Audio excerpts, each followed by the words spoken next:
You're lying in bed right now. Your head rests on a pillow. Your body sinks into the mattress beneath you. The room around you is dark or nearly dark. Perhaps there is a small light somewhere, a phone screen, a nightlight in the hallway, the soft glow of a clock. This is normal. This is how sleep happens in your world. But there was a time when going to bed was different, much different, and the things people did before sleep, during sleep, and after waking created stories, dark stories. Stories about the dead who would not stay dead. Stories about creatures who drank blood and walked at night. You might know these creatures as vampires. But before there were vampires in books and movies, there were just people, regular people who were afraid. They were afraid of death. They were afraid of disease. They were afraid of the dark. And so they developed customs, habits, rituals, strange little things they did every single night to keep themselves safe. These customs seem odd to you now. Some of them seem silly. Some seem cruel. But to the people who practiced them, they were as normal as locking your door or setting an alarm. Tonight, you will learn about these customs. You will walk through old villages and peer into old houses. You will see what people did when the sun went down. You will understand why they believed the dead could rise, why they thought corpses could drink blood, why they feared the night so very much. This is not a story with a beginning, middle, and end. It is more like a long walk through a museum at night. Each room holds something different. Each custom connects to the next in quiet ways. You do not need to remember everything. You do not need to stay awake. In fact, the deeper you sink into your bed, the better you will understand. So breathe slowly, let your muscles relax, and begin. You start in a bedroom, not your bedroom. A bedroom from long ago. The walls are stone or wood. The floor is dirt or rough planks. There is a bed, but it is not like your bed. The mattress is a sack filled with straw or feathers or wool. It crinkles when you press on it. It smells like dust and animals and smoke. And there is a pillow. But this pillow is not soft. It is hard, lumpy, filled with grain husks or dried herbs. When you rest your head on it, it does not give. It pushes back. People in many parts of Europe used pillows like this. They were common. But they were not just for comfort. They had a purpose. The pillow kept the head elevated. This was important. If your head was too low, people believed your blood would pool in your face, your cheeks would flush, your lips would darken, and in the morning you might look like you'd been drinking blood all night. This was not good. If you looked too healthy after death, people might think you were undead. They might dig you up, they might drive a stake through your heart. So the pillow was protection. It kept the blood where it should be. It kept you looking normal. It kept you safe. From suspicion. But the pillow did something else too. It kept your mouth closed. If you sleep on your back with no pillow, your jaw drops open. Your mouth hangs wide. You might drool. You might snore. You might look like you're gasping for air. To people long ago, an open mouth was dangerous. It was a doorway. Things could get in. Spirits. Demons. Evil vapors that floated through the night. If you slept with your mouth open, something might crawl inside you. It might possess you. It might make you something other than human. So the pillow kept your head tilted. It kept your jaw shut. It kept you sealed. This was one of the first vampire prevention methods. Before garlic, before crosses, before holy water, there was just a lumpy pillow and the belief that it mattered where your head rested. You lie in your own bed now. Your pillow is soft. Your head sinks into it. You do not worry about blood pooling in your face. You do not worry about spirits entering your mouth. But hundreds of years ago, people did worry. Every single night. And the pillow was their first defense. Now you move to another part of the custom. The way the body was arranged in bed. In many villages across Eastern Europe, people did not sleep however they wanted. There were rules, specific positions, and if you broke these rules, you risked becoming something terrible after death. First, you were never supposed to sleep on your stomach. Never. This position was considered unnatural, dangerous. If you slept face down, people believed your soul could not leave your body properly during dreams. It would become trapped, confused, and when you died, your soul might linger inside your corpse, unable to move on. A soul trapped in a dead body would make that body restless. It would make it hungry. It would make it rise from the grave at night to feed. So children were trained from an early age to sleep on their backs or sides. If a child rolled onto their stomach, parents would gently turn them over. again and again, night after night, until the habit was broken. Second, your feet had to point away from the door. This was critical. If your feet aimed toward the door, it was believed you were already halfway out of the house, halfway into the world of the dead. Your body was preparing to leave, and when death came, it would take you easily.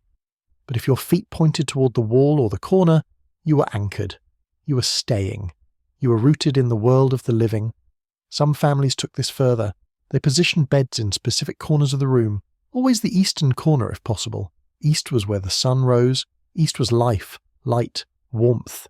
If you slept in the east corner, you were closer to God, closer to protection. The western corner was avoided. West was where the sun set. West was death, darkness, cold. Sleeping in the west corner invited misfortune, illness, visitations from the dead. There were also rules about sleeping near windows. In many places, beds were never placed directly under a window. Windows were openings, thresholds. Things from outside could look in, could reach in, could touch you while you slept. If you had no choice but to sleep near a window, you covered it. A cloth, a shutter, something to block the view. Because if a dead person's spirit passed by outside and saw you sleeping, it might recognize you, it might remember you, and it might come for you later. These rules seem strange to you now. You probably sleep in whatever position feels comfortable. Your bed is wherever it fits in your room. You do not think about which direction your feet point, but long ago people thought about it every night. They adjusted pillows, they shifted blankets, they made sure everything was correct, because the wrong position could mean the difference between resting peacefully and becoming a monster. You breathe slowly now. You let your body settle into whatever position it prefers. You are safe. There are no spirits at your window, no souls trapped in corpses, just you and the darkness and the quiet. Now you see a new custom. This one is quieter, more intimate. In certain regions, particularly in the Balkans and parts of Russia, people placed a cloth over their face before sleeping. Not a heavy cloth, just a thin piece of linen or cotton, light enough to breathe through, but thick enough to create a barrier. This cloth served many purposes. First, it protected against night air. People believed that air changed after dark. It became heavier, thicker, filled with invisible particles that could make you sick. These particles carried disease, fever, weakness. If you breathed night air directly, you might wake up ill. The cloth filtered the air, it caught the bad particles, it kept your lungs clean. But the cloth did something else too. It hid your face. Your face was important. It was how you were recognized. If something wandered through the village at night, something dead or undead, it might peek into windows. It might search for familiar faces. And if it saw you, if it recognized you, it might try to communicate. It might try to pull you into its world. The cloth made you anonymous, featureless, just a shape in a bed. Nothing worth noticing, nothing worth visiting. There was also a belief about breath. Your breath carried part of your soul. Every exhale released a tiny piece of you into the air. If you slept without covering your mouth, your soul could leak out bit by bit. By morning you would feel tired, weak, drained. But the cloth captured your breath. It held the soul close. It kept you whole. Some families went further. They blessed the cloth before using it. A priest would say prayers over it, or a grandmother would sew symbols into the hem, small crosses, knots, patterns that held power. When you placed this blessed cloth over your face, you were not just hiding. You were creating a shield, a spiritual barrier that nothing could cross. Children often resisted this custom. The cloth felt strange, confining. It made breathing feel harder even though it was not. Parents had to be patient. They would sit beside the bed and hold the cloth gently in place until the child fell asleep, night after night, until it became normal. Adults sometimes kept the cloth on all night. Others removed it after falling asleep. But the first moments of sleep were considered the most dangerous. That was when your soul was most vulnerable, when it drifted between waking and dreaming. The cloth protected those moments. If you died in your sleep with the cloth still on your face, some people believed it was a good death, a protected death. Your soul had been kept safe until the very end. It would transition smoothly into the afterlife without confusion or struggle. But if the cloth fell off during the night, that was a bad sign. It meant something had disturbed you. Something had tried to reach you, and you might not wake up the same. You do not wear a cloth over your face now. You breathe freely. The air in your room is just air, nothing more. But you can imagine how it felt. The slight pressure of fabric, the warmth of your own breath circling back, the sense of being hidden, safe, separate from the world outside. This next custom is strange, darker, but it was practiced in many places, especially in villages where people feared being buried alive. Before going to sleep, some people tied a string around their big toe, a thin string, long. The other end of the string ran out from under the blankets, across the floor, and out through a small hole in the wall or under the door. Outside, the string was attached to something, a bell, a piece of metal, a stick that would knock against wood if pulled. The idea was simple. If you stopped breathing during the night, if you appeared dead, the string would allow you to signal for help.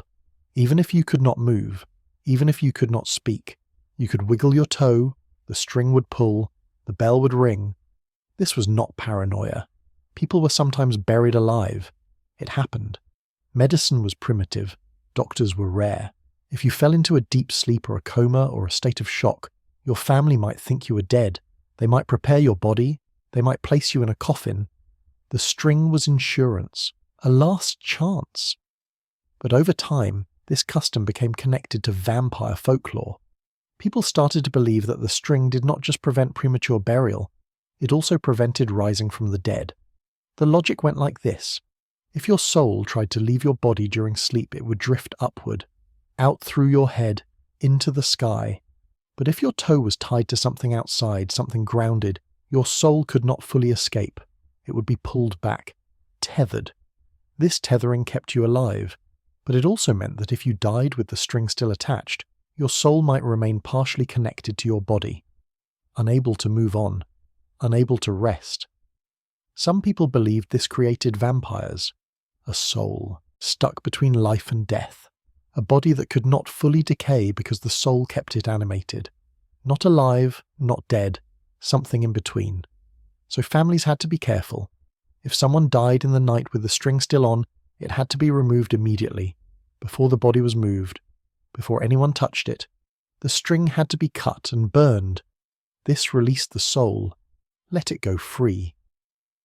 But if the string was forgotten, if it stayed on the body, that person might rise later. They might walk at night. They might return to their home and knock on the door, and if you let them in, they would drain you, not of blood at first, but of life, energy, warmth. You would grow tired around them, weak, sick, and eventually you would die too, and then you would also rise. This is why some villages developed rules. If a person died wearing a string, the body could not be brought back into the house. It had to be kept outside, in a barn or shed. Until the string was properly removed and disposed of, the string custom faded over time, as medicine improved, as people became less afraid of premature burial. But in some remote areas, it continued well into the 1800s. Old habits die hard. You wiggle your toes now under your blankets. They are free, unbound. No string connects you to anything. You're not tethered to the world outside. If your soul drifts during dreams, it can go wherever it wants, and it will return on its own. Because that is what souls do. You move to another room now, a room with a mirror. Mirrors were complicated objects in old Europe. They were not common. Glass was expensive. Most people did not own a mirror, but wealthier families had them, and those families followed very specific rules. At night, all mirrors in the house had to be turned to face the wall, or covered with cloth. This was non-negotiable. The reason was simple. Mirrors were portals. During the day, a mirror just reflected the physical world, light, shapes, your own face. But at night, when darkness filled the room, the mirror became something else. It showed not just what was in front of it, but what was beyond. The world of spirits, the realm of the dead. If you looked into a mirror at night, you might see things that were not there, shadows that moved wrong, faces that were not your own, and if you looked too long, something might notice you looking back. Eye contact with a spirit was dangerous. It created a connection, a link. Once a spirit knew you could see it, it could follow you, it could visit you, it could attach itself to you. So mirrors were turned away, hidden, made useless. But there was another fear too, the fear of your own reflection. People believed that your reflection was not just an image, it was a second self, a shadow twin. During the day, this twin was harmless. It mimicked you, it stayed trapped in the glass. But at night, when you were vulnerable, when you were asleep, the twin could grow stronger. It could gain independence. If you looked at yourself in a mirror right before bed, your twin would be the last thing you saw. It would be fresh in your mind. And while you slept, it might step out of the mirror. It might wander your house. It might stand over your bed and watch you. Most of the time, the twin did nothing. It just observed. But sometimes, in rare cases, the twin would try to switch places with you. It would lie down in your bed. It would slip into your body, and you would be trapped in the mirror instead. When you woke up, you would not feel quite right. Something would be off. You would look at your hands and they would seem strange. Your voice would sound wrong. Your memories would be fuzzy. This was because you were not you anymore. You were the twin.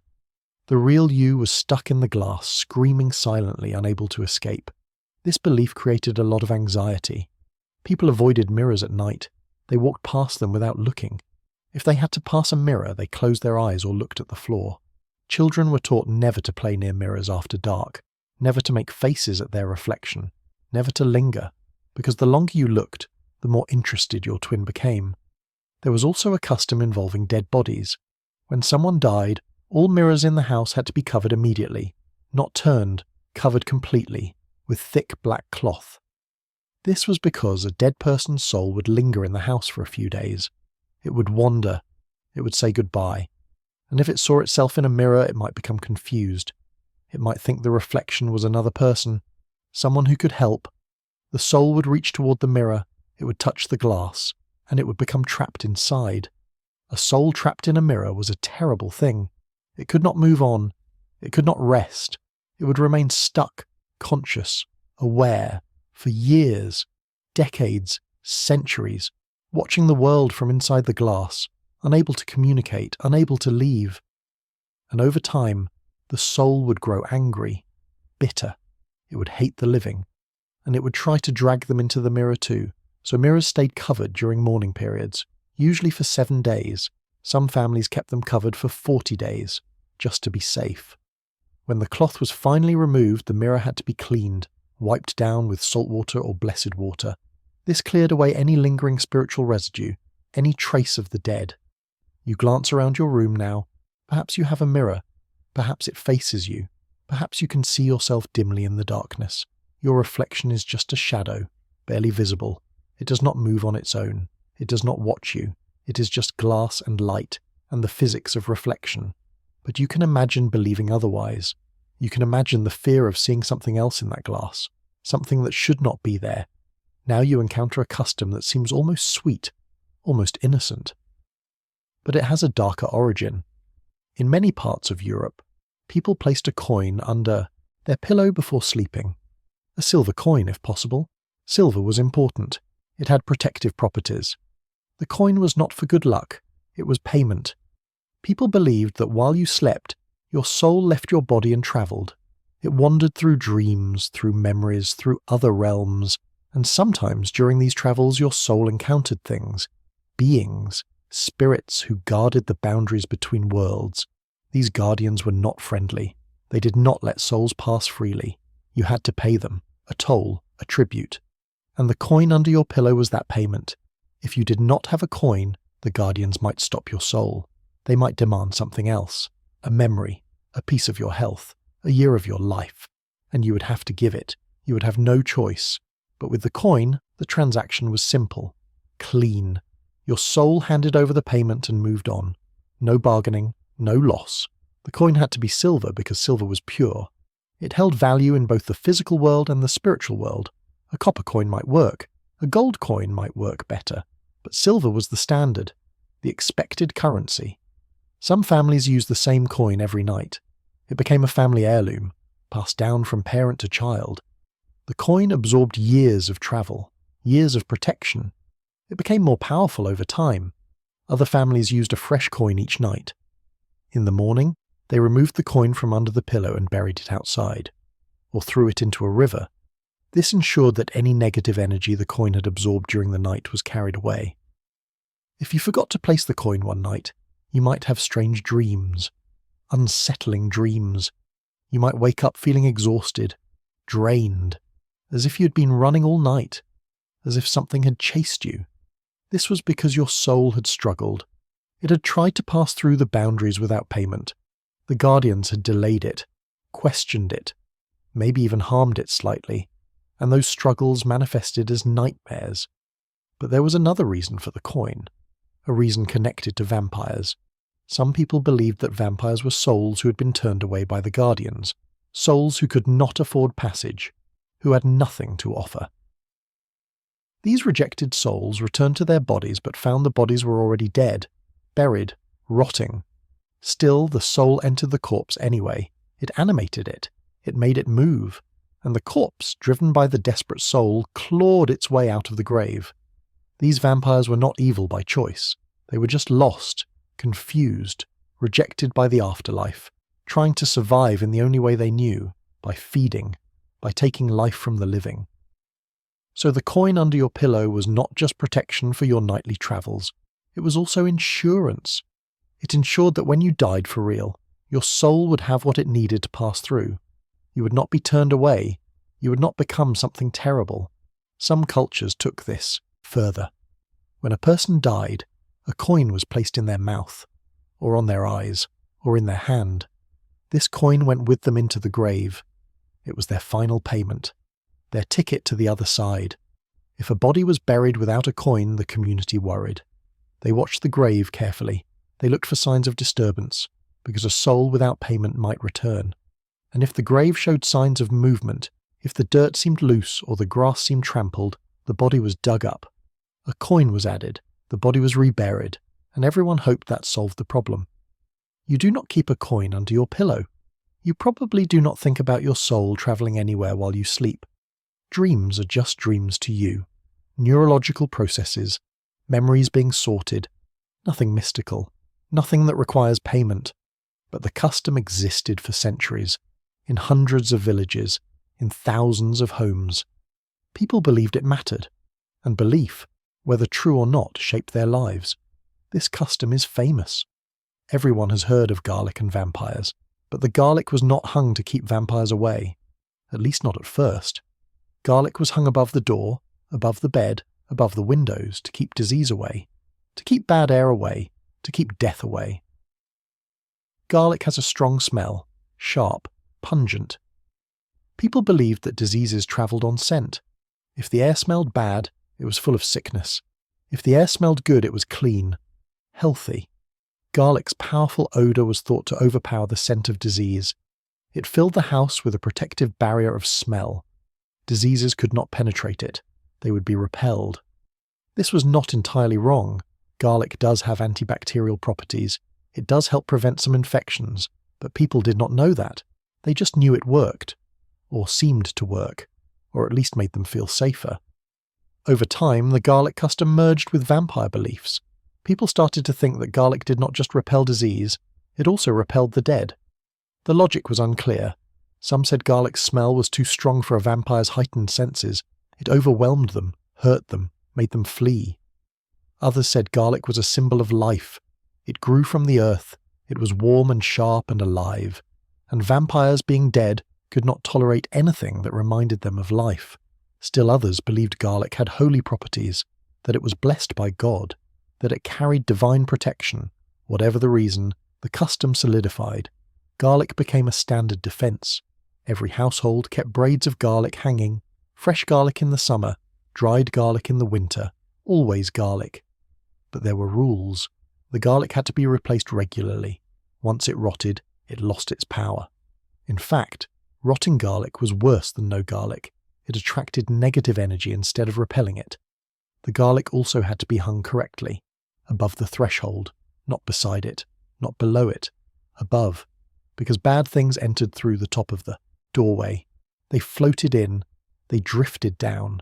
The garlic had to intercept them. If you ran out of garlic, you could substitute onions, or leeks, or any other strong-smelling plant. But garlic was best. Garlic was tradition. Some families ate garlic before bed, they chewed raw cloves, their breath reeked, their sweat reeked, but they believed this made them unpalatable. If a vampire bit them, the vampire would taste the garlic and recoil, would spit out the blood, would leave them alone. This created a strange situation. In villages where everyone ate garlic, everyone smelled terrible. But no one noticed because everyone smelled the same. It was just how people smelled, how they always smelled. Visitors from other regions would arrive and be overwhelmed by the odour, but they did not comment. They assumed it was a local custom, which it was. The garlic custom declined slowly, as people moved to cities, as modern medicine emerged, as belief in vampires faded. But even now, in some rural areas, you can still see garlic braids hanging above doors. Old habits, old protections. You do not have garlic above your door. You do not smell like garlic. Your room smells like whatever it smells like. Laundry detergent, dust, the faint scent of your own body. But you can picture it. The braided bulbs, the papery white skin, the sharp green stems, hanging there, swaying slightly in the draught. A strange guardian, a pungent shield. Salt is another famous protective substance. But unlike garlic, salt's power was based on different logic. Salt was precious. It preserved food. It flavoured meals. It was traded like currency. In some places, salt was worth more than gold. Because salt was valuable, it was also considered pure, clean, incorruptible. Salt did not rot. It did not decay. It lasted forever. This made salt the opposite of death. Death was decay, rot, corruption. Salt resisted all of that, so salt could resist death itself. People sprinkled salt in a line across their doorway before bed. A thin line, just enough to create a barrier. This line had to be unbroken, continuous, no gaps. The belief was that evil spirits and vampires could not cross salt. The purity of the salt burned them, or confused them, or simply blocked them in some mystical way. If a vampire approached your door at night, it would see the salt line and stop. It would pace back and forth. It would try to find a break in the line. But if the line was solid, the vampire could not enter. It would eventually give up and move on to another house. This created an incentive to maintain the line carefully. Every evening, before dark, someone in the household would inspect the threshold. They would sweep away the old salt. They would lay down a fresh line, neat, straight, perfect. If the line was disturbed during the night, if someone stepped on it or a draft scattered it or an animal walked through it, the protection was broken. The vampire could enter. Some families went further. They salted every windowsill, every crack in the walls, every possible entry point. Their homes became fortresses of salt. But salt had a problem. It dissolved in water. If it rained, if moisture seeped under the door, the salt line would melt away. The protection would vanish. So on rainy nights, people had to reapply the salt multiple times. They would wake up every few hours, check the threshold, add more salt, go back to bed, wake up again, check again, all night long. This made rainy nights especially frightening. The protection was weak, unreliable, and everyone knew it. There was also a belief about salt and corpses. If a person was suspected of being likely to become a vampire after death, salt was placed in their mouth, packed in. Sometimes the entire mouth was filled. This served two purposes. First, it preserved the body, slowed decay. A slowly decaying body was less likely to bloat or shift or make noises that people might mistake for signs of life. Second, it prevented the corpse from eating. If a vampire tried to feed through that body, the salt would burn its mouth, hurt it, discourage it. In extreme cases, the body's abdomen was cut open and filled with salt, then sewn shut. This ensured that even if the vampire animated the corpse, the salt inside would cause constant pain. The vampire would be too distracted by suffering to leave the grave. These practices seem cruel now, desecration of the dead. But at the time, they were considered mercy. Better to hurt a corpse than to let it rise and hurt the living. Salt was also used in purification rituals. If a house was believed to be haunted or cursed or visited by vampires, the entire interior was washed with salt water. Floors, walls, every surface. The salt water absorbed negative energy, pulled it away, neutralized it. Afterward, the salt water was carried far from the house and poured into a river or stream. Running water carried the negative energy away. dispersed it, made it harmless. You do not have salt at your threshold. You do not worry about lines or barriers. You do not check your door before bed. You just close it, lock it maybe, and trust that it will stay closed. But salt was trusted too, for a long time, by many people. It was science and magic mixed together, a practical solution to an impossible problem. This custom is strange, almost absurd, but it was practiced widely. Before bed, some people filled a sock with seeds, poppy seeds, mustard seeds, any small seeds. They tied the sock shut and placed it outside their door or under their bed. The reasoning behind this was peculiar. It was based on a belief about vampire behavior. Vampires, people thought, had a compulsion, an uncontrollable need. If they encountered a pile of small objects, they had to count them, every single one. They could not stop themselves. This compulsion was seen as a flaw, a weakness, something left over from their human life. Perhaps they had been accountants, or merchants, or just very particular people. Whatever the cause, the compulsion could be exploited. If a vampire approached your home and saw the sock full of seeds, it would be compelled to open the sock, to pour out the seeds, to count them, one by one, all night long. And while the vampire was counting, dawn would arrive, the sun would rise, and the vampire would be caught, burned, destroyed. The sock had to contain many seeds, hundreds, thousands, enough to take all night to count. A vampire was fast and patient. It could count quickly. So you needed a lot of seeds. Some families used grains of sand, or rice, or tiny pebbles, anything numerous and small. The sock itself had to be visible, placed somewhere the vampire would notice, on the doorstep, hanging from a hook, in the middle of the floor just inside the window.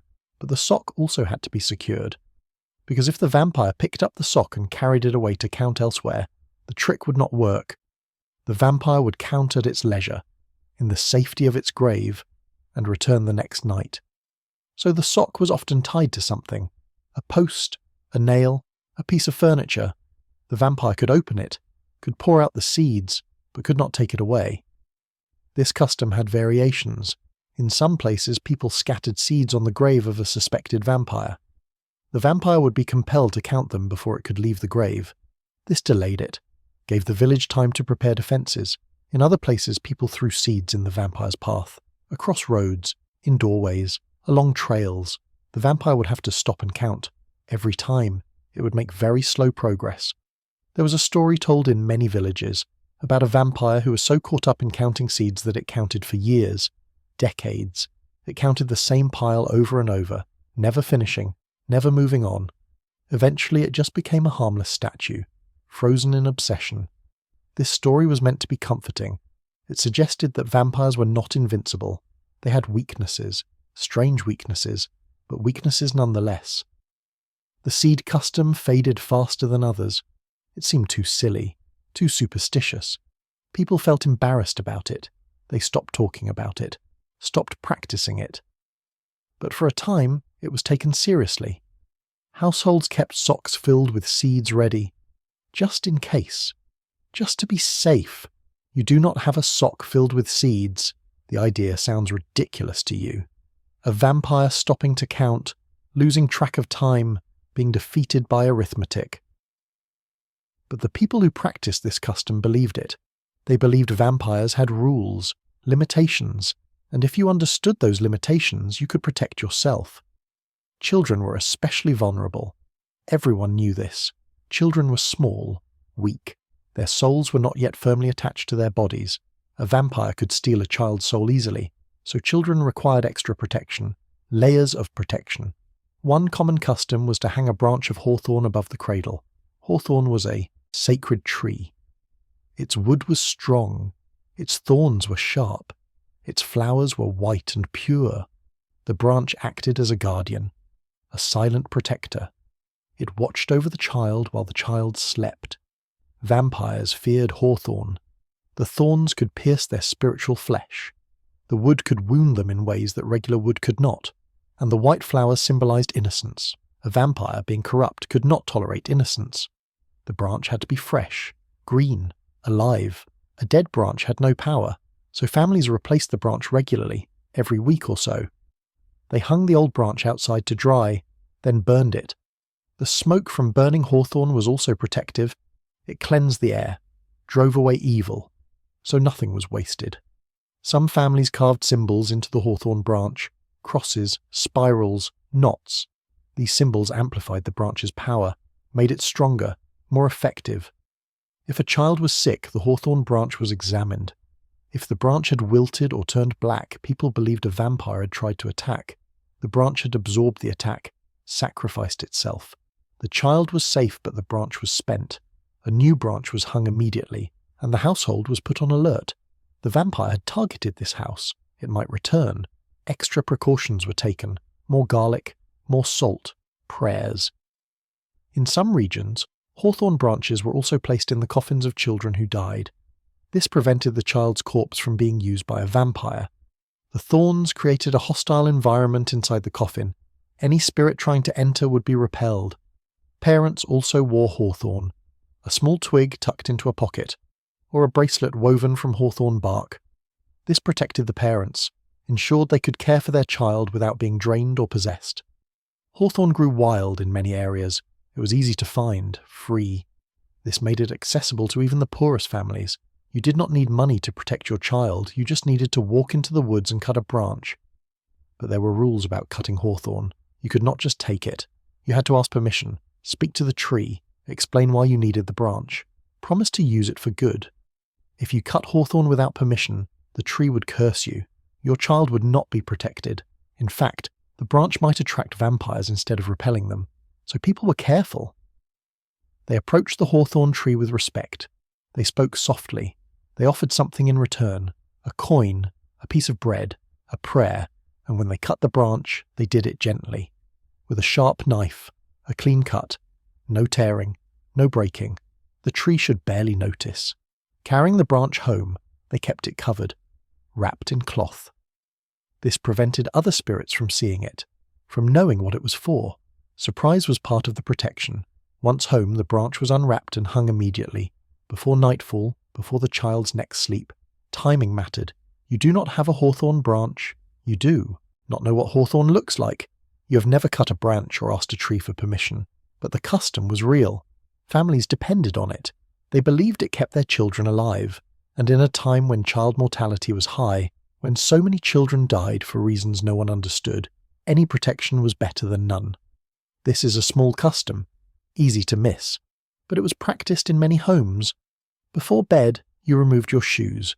This was normal, but where you placed them mattered. Your shoes had to be positioned with the toes pointing away from the bed, away from where you would sleep. This was critical. If your shoes pointed toward the bed, it was believed your spirit would follow them. Your spirit would walk out of your body during the night. It would step into the shoes, and it would leave the house. This might sound harmless, your spirit taking a walk. But it was dangerous. While your spirit was gone, your body was empty, unguarded. Something else could enter. A wandering soul, a malicious spirit, a vampire. When your spirit returned, it might find the body occupied, taken, and your spirit would be locked out, forced to wander, forced to become something other than human. So the shoes pointed away. This kept your spirit in place. It had no path to follow, no invitation to leave. Some people went further. They placed their shoes in a corner or under a chair, somewhere out of sight. This made the shoes even less tempting, less likely to draw the spirit's attention. Children's shoes were especially important. Children's spirits were curious, restless. If a child's shoes pointed toward the bed, the child's spirit might wander every night. The child would wake up exhausted, pale, weak. Parents checked their children's shoes before tucking them in. They turned the shoes around, pushed them under the bed, made sure they were safe. There was also a custom about new shoes. If you bought new shoes, you could not wear them to bed the first night. Even if you only wore them indoors, even if your feet hurt and the shoes were soft, new shoes had no memory. They did not know you. They might lead your spirit somewhere strange, somewhere unfamiliar, and your spirit might get lost. So new shoes had to be worn during the day first, for at least a full day. This let the shoes learn your walk, your rhythm, your scent. After that, they were safe. Shoes of the dead were handled carefully. When someone died, their shoes were either buried with them or burned, never given away, never reused. If you wore a dead person's shoes, their spirit might mistake you for them. It might follow you. Try to communicate, try to reclaim the shoes. This could lead to possession. The dead person's spirit entering your body because it recognized the shoes, because it thought the shoes meant you were stealing its place. Burning the shoes was considered kindest. It freed the shoes from any spiritual attachment, erased their memory, made sure they could not be used as a link between the living and the dead. Some very superstitious people burned their own shoes every few years. They did not want old shoes accumulating memories, accumulating connections. They wanted fresh shoes, clean shoes, shoes with no history. This was expensive, impractical for most. But for those who could afford it, it brought peace of mind. You probably do not think about where your shoes point. You kick them off wherever, under the bed, by the door, in the closet, wherever is convenient. But long ago, shoe placement was part of the nightly routine. Check the doors, check the windows, check the shoes. Everything had to be correct. This custom was gentler, quieter. It involved a simple red thread tied around your wrist before sleep. The thread had to be red. This was important. Red was the color of blood, of life, of vitality. Red thread carried protective energy. The thread was tied loosely, just loose enough to stay on. If it was too tight, it could cut off circulation. If it was too loose, it could slip off. The balance mattered. Why a thread on the wrist? People believed that your life force flowed through your body like water through pipes. It entered through your head, circulated down your arms and legs, exited through your hands and feet. While you were awake, your life force stayed inside. Your will held it in place. But while you slept, your will relaxed. The life force could leak out, drip away, leave you weak. The red thread acted as a tourniquet, not a complete blockage, just a gentle reminder. It slowed the flow, kept most of your life force inside. You could still move, still breathe, but you did not lose anything vital. The thread also marked you as protected. If a vampire saw the red thread, it knew you were aware, prepared. The thread was a signal, a warning. This person knows about vampires. This person has taken precautions. Vampires preferred easy targets, people who did not believe, who did not prepare, people whose wrists were bare. In some villages, everyone wore the red thread, every single person. This created a community defense, a village-wide signal. We know, we are ready. Go elsewhere. Travelers entering these villages were offered a red thread. If they accepted and tied it on, they were welcomed. If they refused, they were watched carefully. Their refusal suggested ignorance, or worse. Maybe they were a vampire themselves. The thread had to be replaced weekly. It absorbed negative energy. After 7 days, it was saturated, full. It had to be removed and burned. Some people kept their old threads, collected them in a box. By the end of a year, they had 52 threads, a tangible record of protection, proof of survival. When someone died, a red thread was often tied around their wrist in the coffin. This was controversial. Some people said it helped the soul transition peacefully. Others said it trapped the soul, prevented it from leaving the body. Arguments erupted in villages. Families divided over whether to include the thread. Eventually, most communities settled on a compromise. The thread was tied on but not knotted, just looped, easy to slip off. This gave the soul the option. It could keep the thread or leave it behind. Children were taught to tie red threads from a young age. By the time they were 5 or 6, they could do it themselves. It became automatic, like brushing teeth. Just part of going to bed. If you forgot your thread one night, you might feel anxious, exposed. You might lie awake longer than usual, listening to sounds, worrying. But usually nothing happened. You would wake up fine, and you would feel foolish for worrying, but you would not forget the thread the next night. You do not wear a red thread. Your wrist is bare. Your life force flows freely. You do not worry about it leaking away. You do not think about vampires seeing your bare wrist and choosing you. But the thread was comforting to those who wore it. A small weight. A small reminder. I am protected. I am safe. Water was complicated. It could protect you. It could also endanger you. It depended on how you used it. Many households kept a basin of water beside the bed. This basin served multiple purposes. First, it was practical. If you woke up thirsty, you could drink. If you needed to wash your hands or face, the water was right there. Convenience. But the water also had a protective function. It acted as a mirror, a spiritual mirror. Vampires and spirits were said to have no reflection in regular mirrors. But they did have reflections in water. Still water, undisturbed water. If something entered your room at night, you could glance at the basin. If you saw a reflection, it was a living person, or a natural animal, something real. If you saw no reflection, it was something else. A vampire, a ghost, a demon, and you knew to stay still, to pretend to be asleep, to wait for it to leave. The basin had to be large enough to see a clear reflection, but not so large that it was cumbersome. A washing basin, a bowl, something manageable. The water had to be changed daily. Stagnant water lost its reflective properties. It became cloudy, murky, useless. Some families added salt to the water. This enhanced its protective qualities. Salt water could not be easily corrupted. It stayed pure longer. Others added a silver coin. The silver made the water holy, blessed. Any vampire touching the water would be burned. But there was a danger. If you left water beside your bed and forgot about it, if you let it sit for too long, it could become a portal, a gateway. Stagnant water was an in-between substance, not quite liquid, not quite solid. It existed in a liminal state, and liminal things attracted spirits. A basin of old, forgotten water could become a doorway. Spirits could use it to enter your room. They would rise from the water like mist, drift toward your bed, touch you. So the water had to be monitored, used, refreshed, never left alone for more than a day. When travelling, people often brought a small container of water. They placed it beside wherever they slept. An unfamiliar room, an inn, a barn. The water provided continuity, protection even in strange places. There was also a belief about drinking water at night. If you woke up thirsty and drank from the basin, you had to whisper a prayer first, just a quick prayer, a thank you, an acknowledgement.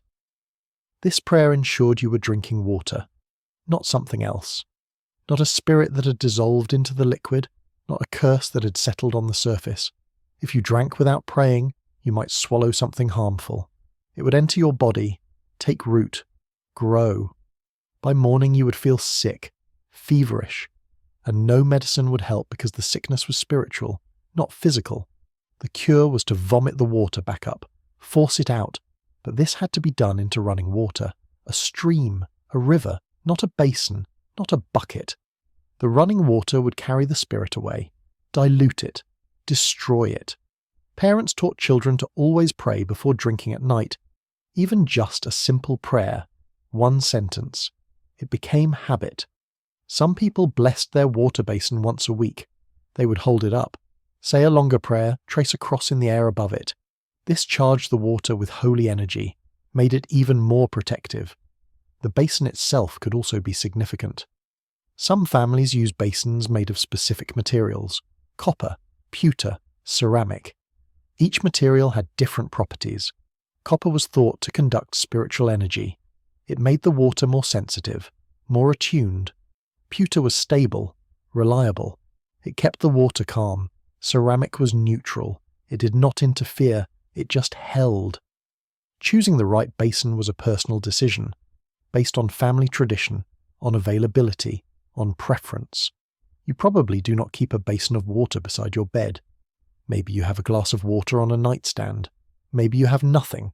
You can get water from the sink if you need it. But the basin custom persisted for a long time. It was practical and mystical at once. It served the body and the spirit.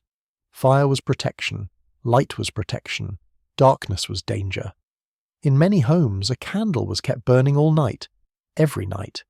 This candle was special, sacred. It had a specific purpose. The candle kept evil away. As long as the flame burned, vampires could not enter, spirits could not materialize, darkness could not become absolute. But the candle had to stay lit. If it went out even for a moment, the protection failed. The house became vulnerable.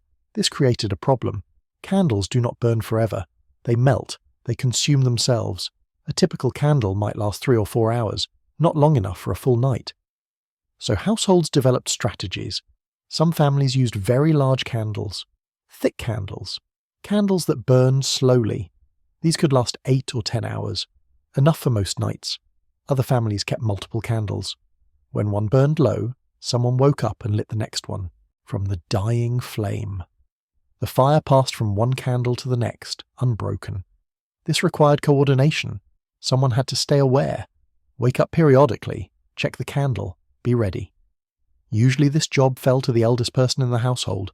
Grandmothers, grandfathers, people who slept lightly anyway, who woke often during the night. They would rise quietly, trim the wick if needed, light the new candle, make sure the flame was strong, then return to bed.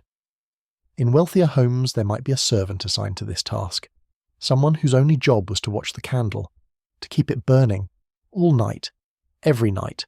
This was considered a vital job, respected. Because if the candle went out, everyone in the house was at risk.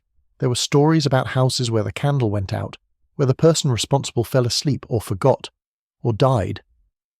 In these stories, by morning, everyone in the house was dead, drained, white as snow. The vampire had entered during the dark moment. It had fed freely, left no one alive. These stories were told to children to emphasize the importance of the candle, to make sure they understood. Never let the flame die. Some families kept the candle in a specific location, near the front door, or in the center of the house, or beside the bed of the most vulnerable person. The location mattered. The candle's light had to reach as far as possible, cover as much space as possible, create the largest zone of protection. Windows were kept shuttered at night, not just to keep out drafts, but to keep the candle's light inside. If light escaped, it weakened, diluted. The protection shrank. The candle itself had to be blessed. A priest would bless a batch of candles during a ceremony.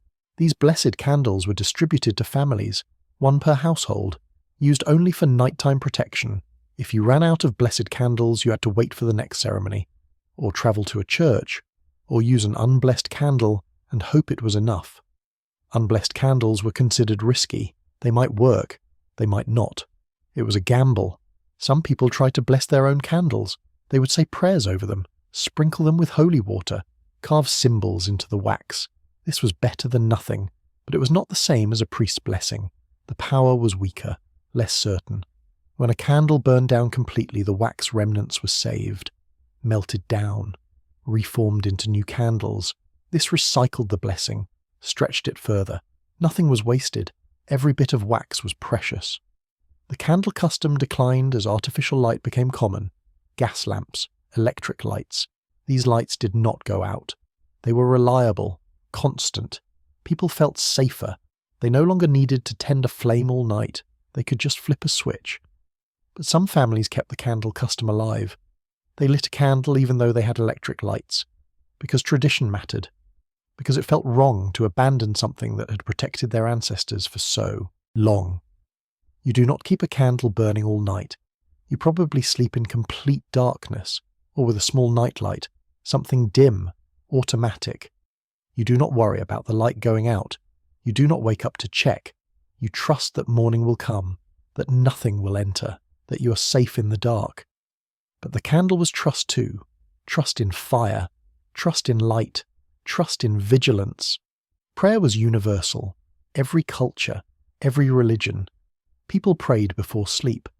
But in villages where vampires were feared, the prayer had specific words, specific phrases. It was not just any prayer. It was a tailored defense. The prayer asked for protection from the dead, from the restless, from those who walk at night. The prayer named them vampires, strigoi, moroi, whatever the local term was. Naming them gave the prayer power, made it specific, effective. The prayer also invoked higher powers, God, angels, saints, whoever was believed to have authority over the spiritual realm. Some prayers were long, multiple verses, detailed requests, protection for the body, protection for the soul, protection for the house, protection for the family. Other prayers were short, one sentence, please keep me safe, please keep them away. The length did not matter as much as the sincerity. You had to mean it. You had to believe.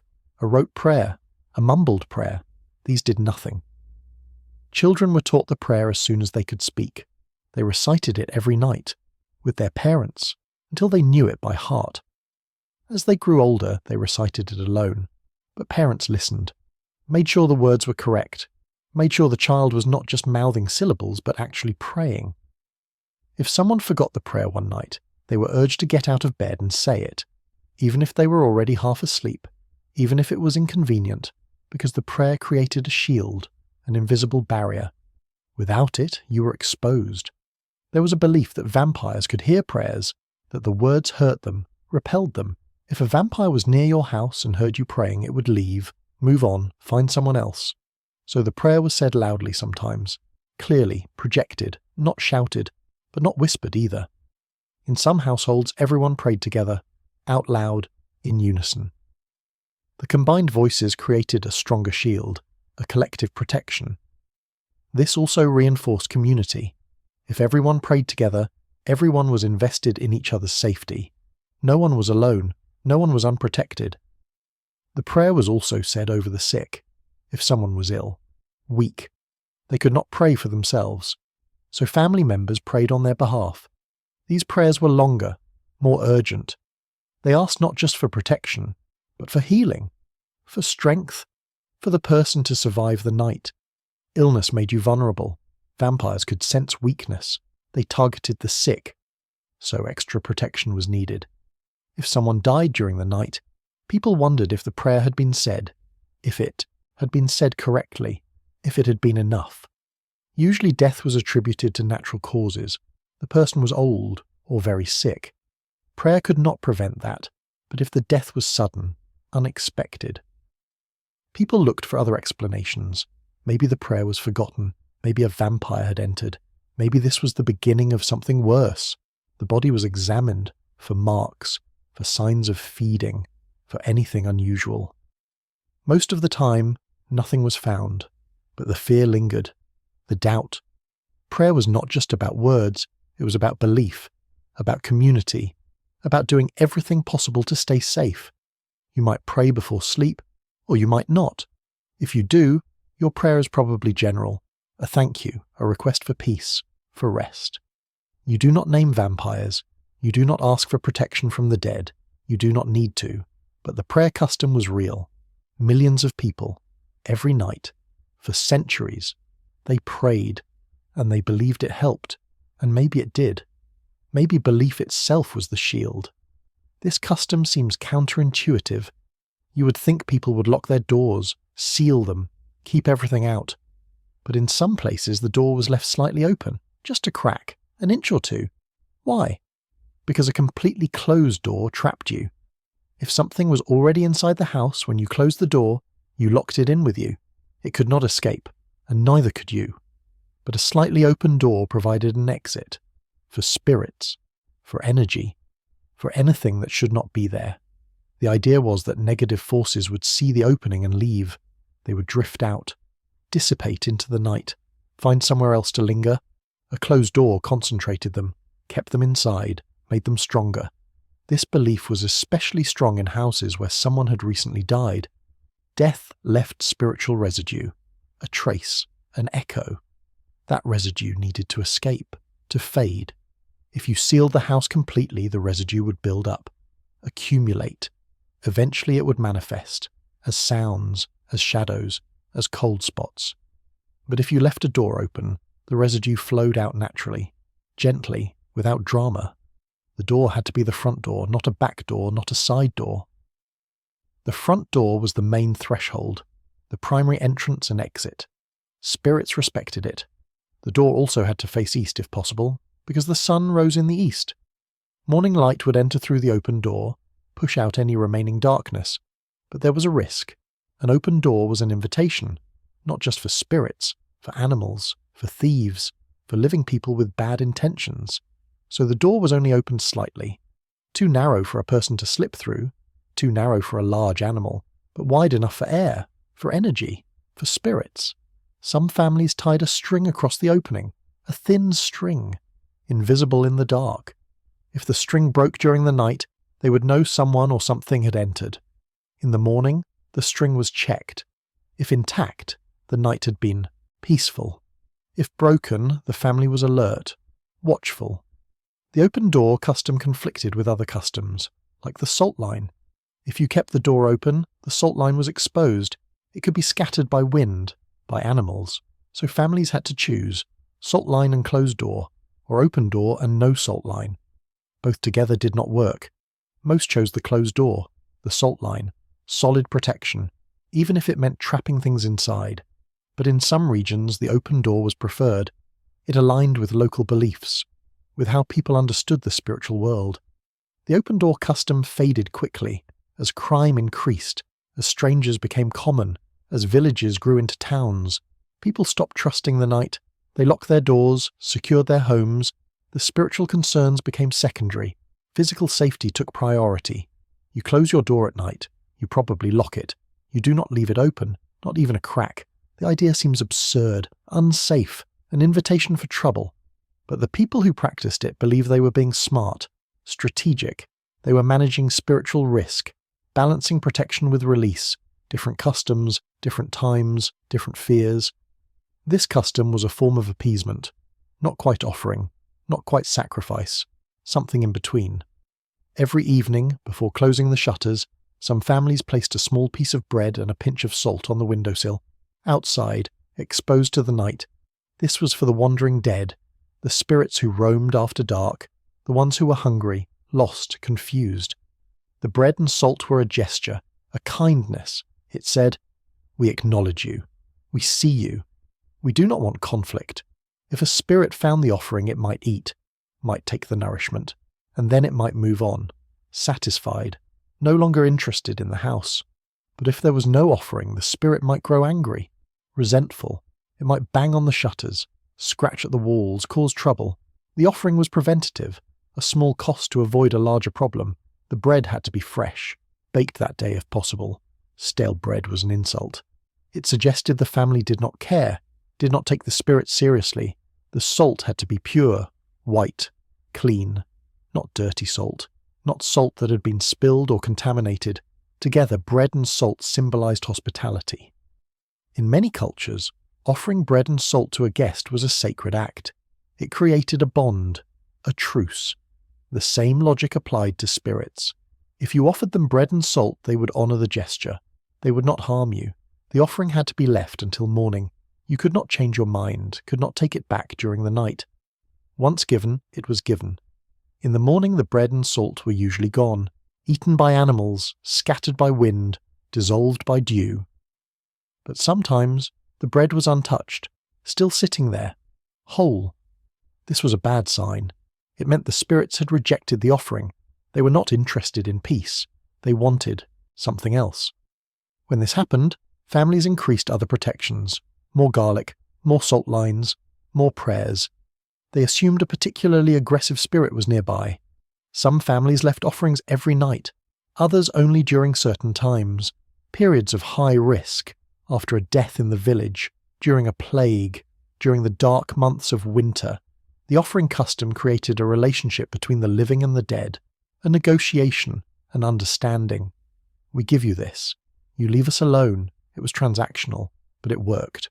Or people believed it worked, which was enough. There were variations. Some families left milk instead of bread, or honey, or wine. Each substance had different meanings. Milk was nurturing, gentle. It appeased sad spirits, lost children, grieving mothers. Honey was sweet, calming. It soothed angry spirits, violent ones, those who died in pain. Wine was celebratory. It honored the dead. It said, "We remember you. We toast to your memory." Choosing the right offering required understanding, intuition. Families learned over generations what worked, what did not. The custom declined as belief in wandering spirits faded, as people stopped thinking of the dead as nearby, as active. The dead became distant, abstract, safely contained in cemeteries, no longer roaming, no longer hungry. Offerings seemed unnecessary, wasteful. Better to keep the bread for the living, the salt for the kitchen. You do not leave bread and salt on your windowsill. You do not think about spirits outside, hungry, waiting.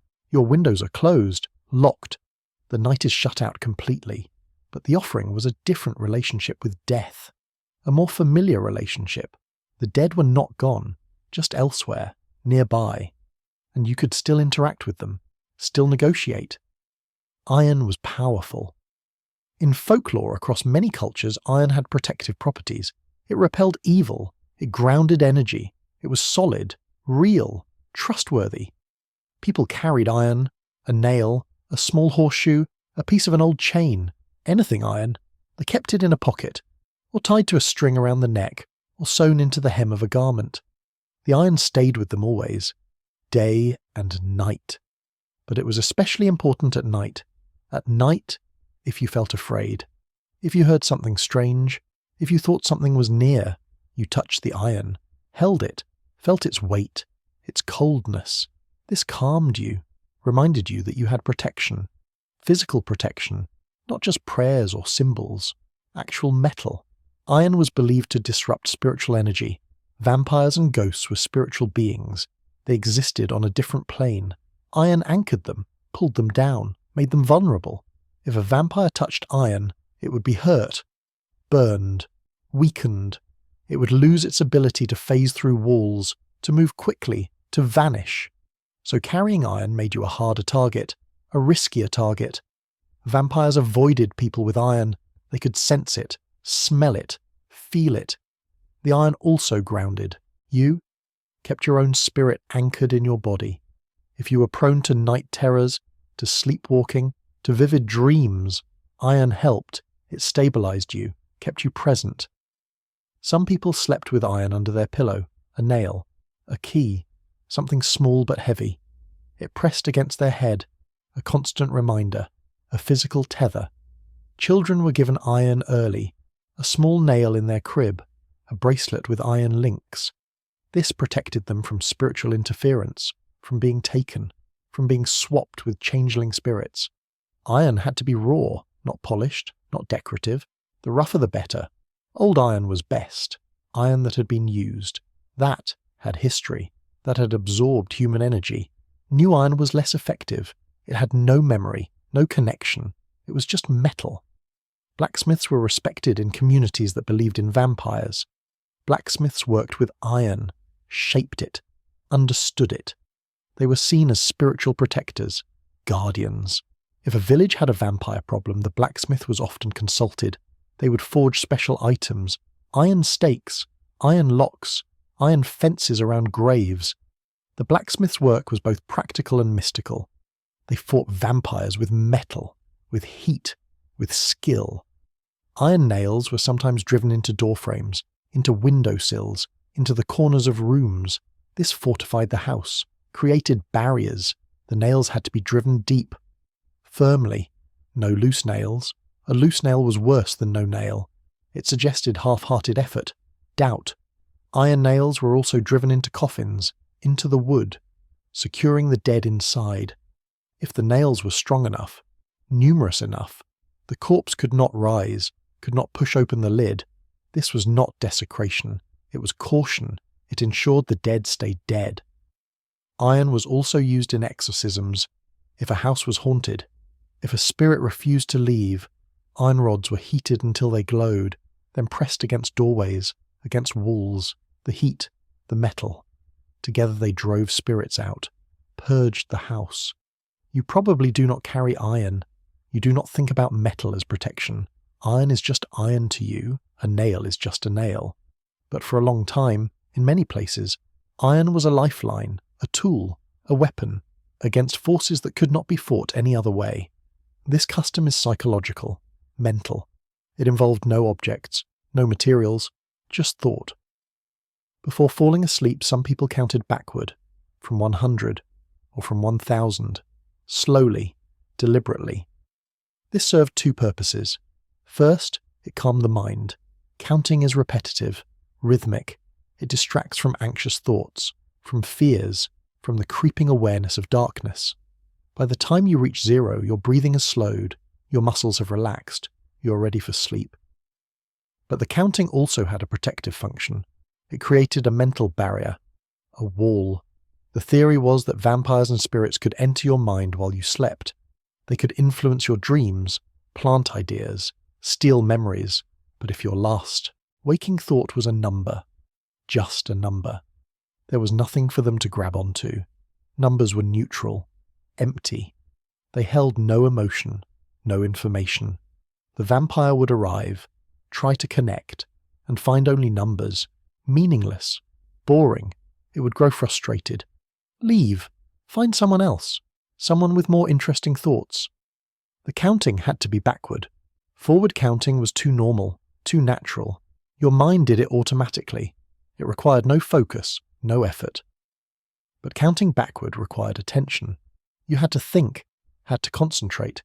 This active engagement kept your mind strong, sharp, less vulnerable. Some people counted backward in a foreign language or in a made-up language. This added another layer of difficulty, another layer of protection. The numbers became nonsense, sounds without meaning, even to you. This made them even more useless to a spirit. Children found this custom easy. They liked counting, liked the challenge. It became a game. Who could reach 0 first? Who could count in the strangest language? Adults sometimes struggled. Their minds wandered. They lost track. Had to start over. But starting over was fine. The point was not to finish. The point was the process, the focus, the mental discipline. If you fell asleep before reaching 0, that was fine too. The counting had done its job. It had occupied your mind during the transition, protected the vulnerable moment. Some people combined counting with visualization. They imagined each number written in light, glowing.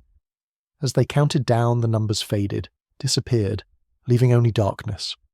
This visualization reinforced the mental barrier, made it visual, tangible. Others imagined each number as a step. They were walking down a staircase, 100 steps, 99 steps, going deeper, further, into sleep. At the bottom of the staircase was a door, locked, safe. They imagined themselves passing through the door, closing it behind them, sealing themselves in. This imagery was comforting. It suggested security, control. You were choosing to enter sleep, not falling into it helplessly. The counting custom persisted longer than many others because it was easy, free, required no materials, no preparation. Even people who did not fully believe in vampires found the counting helpful. It was a good relaxation technique, a sleep aid. Modern sleep experts recommend similar practices: counting, breathing, focusing on repetitive thoughts, not for protection, but for the same outcome: calm, rest. You might count sometimes to fall asleep, but you do not think of it as protection, just a trick, a method. But the origin was different. The counting was a shield, a deliberate defense against things that crept in the dark. Architecture mattered. The design of a house, the placement of rooms, the direction of windows. In many regions, bedrooms were built with at least one window facing east. This was essential, non-negotiable. East was where the sun rose. Morning light, morning, entered through the eastern window, filled the room, drove out shadows. This light was protective, purifying. Anything that had entered during the night would be destroyed by the dawn, burned away, dissolved by sunlight. A bedroom with no eastern window was considered dangerous. The room could fill with darkness, hold it, trap it. Even after sunrise, shadows might linger in corners, under the bed, behind furniture. These lingering shadows could harbour spirits, vampires. They could hide there all day, wait for night, then emerge. But an eastern window prevented this. The light was too direct, too complete. There was nowhere to hide. When building a new house, families planned carefully. They oriented the structure, positioned windows, made sure every sleeping space had eastern exposure. If this was impossible, if the land or the neighbouring buildings did not allow it, the family faced a choice: build anyway and accept the risk, or build somewhere else. Most chose to build elsewhere. The risk was too great. Why invite danger into your home from the start? Existing houses without eastern windows were modified. New windows were cut. Walls were opened. This was expensive, difficult, but necessary. Some families could not afford modifications. They lived with the risk. They compensated with extra protections, more garlic, more salt, constant vigilance. But they were never quite comfortable, never quite safe. They knew their house was flawed, vulnerable. The eastern window had to be kept clean, clear. Nothing could block it. No heavy curtains, no shutters that stayed closed, no furniture pressed against the glass. The dawn light needed full access, unimpeded. If even a portion of the window was blocked, that portion of the room remained dark, remained risky. Every morning someone checked the window, made sure it was clean, made sure the view was clear. This was part of the daily routine. In winter, when sunrise came late, people stayed in bed longer, waited for the light, did not rise until the eastern window glowed. Rising before dawn was considered foolish. You would be moving through the house while darkness still held power, while nocturnal things still roamed. Better to wait, to let the sun do its work, then emerge into a purified space. The direction of the window affected dreams. People believed that sleeping near an eastern window gave you better dreams, calmer dreams, dreams touched by the coming sun. Western windows, by contrast, were avoided in bedrooms. West was where the sun set, where darkness originated. A western window invited the night in, made it welcome. If a bedroom had only a western window, people tried not to sleep near it. They positioned their bed on the opposite wall, as far from the window as possible. Some cultures took this further. They refused to build any western windows at all. The western wall of the house was solid, blank, no openings. This created interior darkness, less airflow, but it was a trade-off. Better to be stuffy and safe than comfortable and exposed. Northern windows were neutral. North was cold, stable, neither good nor bad. A northern window was acceptable, not ideal, but acceptable. Southern windows were warm, bright during the day. They were good for living spaces, for kitchens, for workshops, but not for bedrooms. South was too open, too exposed, too much energy. It made sleep difficult, restless. The ideal bedroom had an eastern window and a northern window, east for dawn, north for cool air. This combination provided both protection and comfort. If you could only have one window, it had to be east. No question, no debate.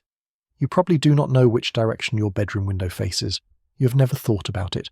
You open the curtains when you want light. Close them when you want privacy or darkness. The direction does not matter to you. Light is light. Dark is dark. But for people who feared vampires, direction was everything. It determined safety. It determined whether you could sleep peacefully or whether you lay awake, listening, waiting for dawn. This custom is unsettling. It involved taking something from the dead, from their resting place. Some people collected dirt from graveyards, a small amount, a handful. They kept this dirt in a pouch or a jar, hidden somewhere in the house. The logic was complicated. The dirt connected you to the dead, but it also gave you authority over them. If a vampire rose from a grave, it had a connection to its burial place, to the dirt that covered it. That dirt was part of its identity, its anchor. If you possessed dirt from that same graveyard, you shared that connection. You could, in theory, command the vampire, tell it to return, to lie down, to rest. The vampire would be compelled to obey, because you held a piece of its world, its domain. This was not guaranteed. It was not perfect, but it was an option, a last resort. The dirt had to be collected carefully, at dusk, not during the day, not at night. Dusk was the transition time, the boundary. Taking dirt then captured its power. You could not just grab any dirt, it had to come from a specific spot, near a grave, preferably the grave of someone who had died recently. The newer the death, the stronger the dirt. You whispered an apology while taking it. You explained your need. You promised to use it only for protection, not for harm, not for disrespect. If you took the dirt without permission, without explanation, you risked angering the dead. They would notice, they would remember, and they might retaliate. The dirt was stored carefully, never in the bedroom. That was too close, too intimate.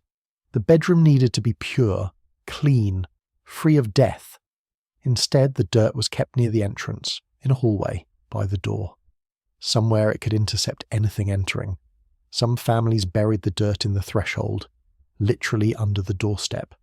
Anyone entering the house walked over it. This forced them to pass through the graveyards. Influence. If they were undead, they would be weakened, reminded of where they belonged. The dirt lost power over time. It dried out, lost its connection. After a year, maybe two, It was useless, just dust. Old dirt had to be returned to the graveyard, scattered back where it came from. This closed the loop, honoured the agreement. Then new dirt was collected. The cycle continued. Some people collected dirt from multiple graveyards, different villages, different regions. This gave them a broader protection, a wider network. But storing multiple dirt samples was tricky. They could not touch, could not mix. Each sample needed its own container, its own space. Mixing grave dirt from different places was dangerous. It confused the spiritual connections, created chaos, unpredictable effects.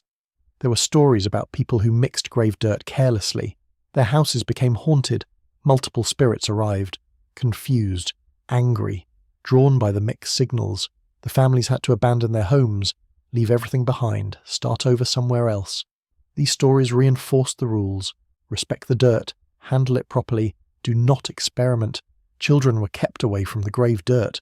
They did not need to know where it was stored. They did not need to understand its purpose. If a child found the dirt, played with it, spilled it, that was a crisis. The house had to be cleansed immediately. Prayers, salt water, smoke from burning sage or herbs.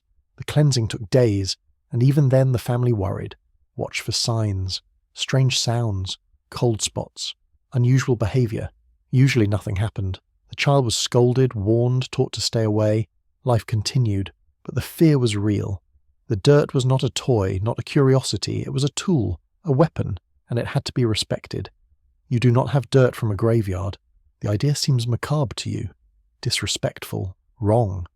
Taking something from a cemetery feels like theft, like violating the dead. You would never consider it. But in another time, it was practical, necessary. The dead were not distant.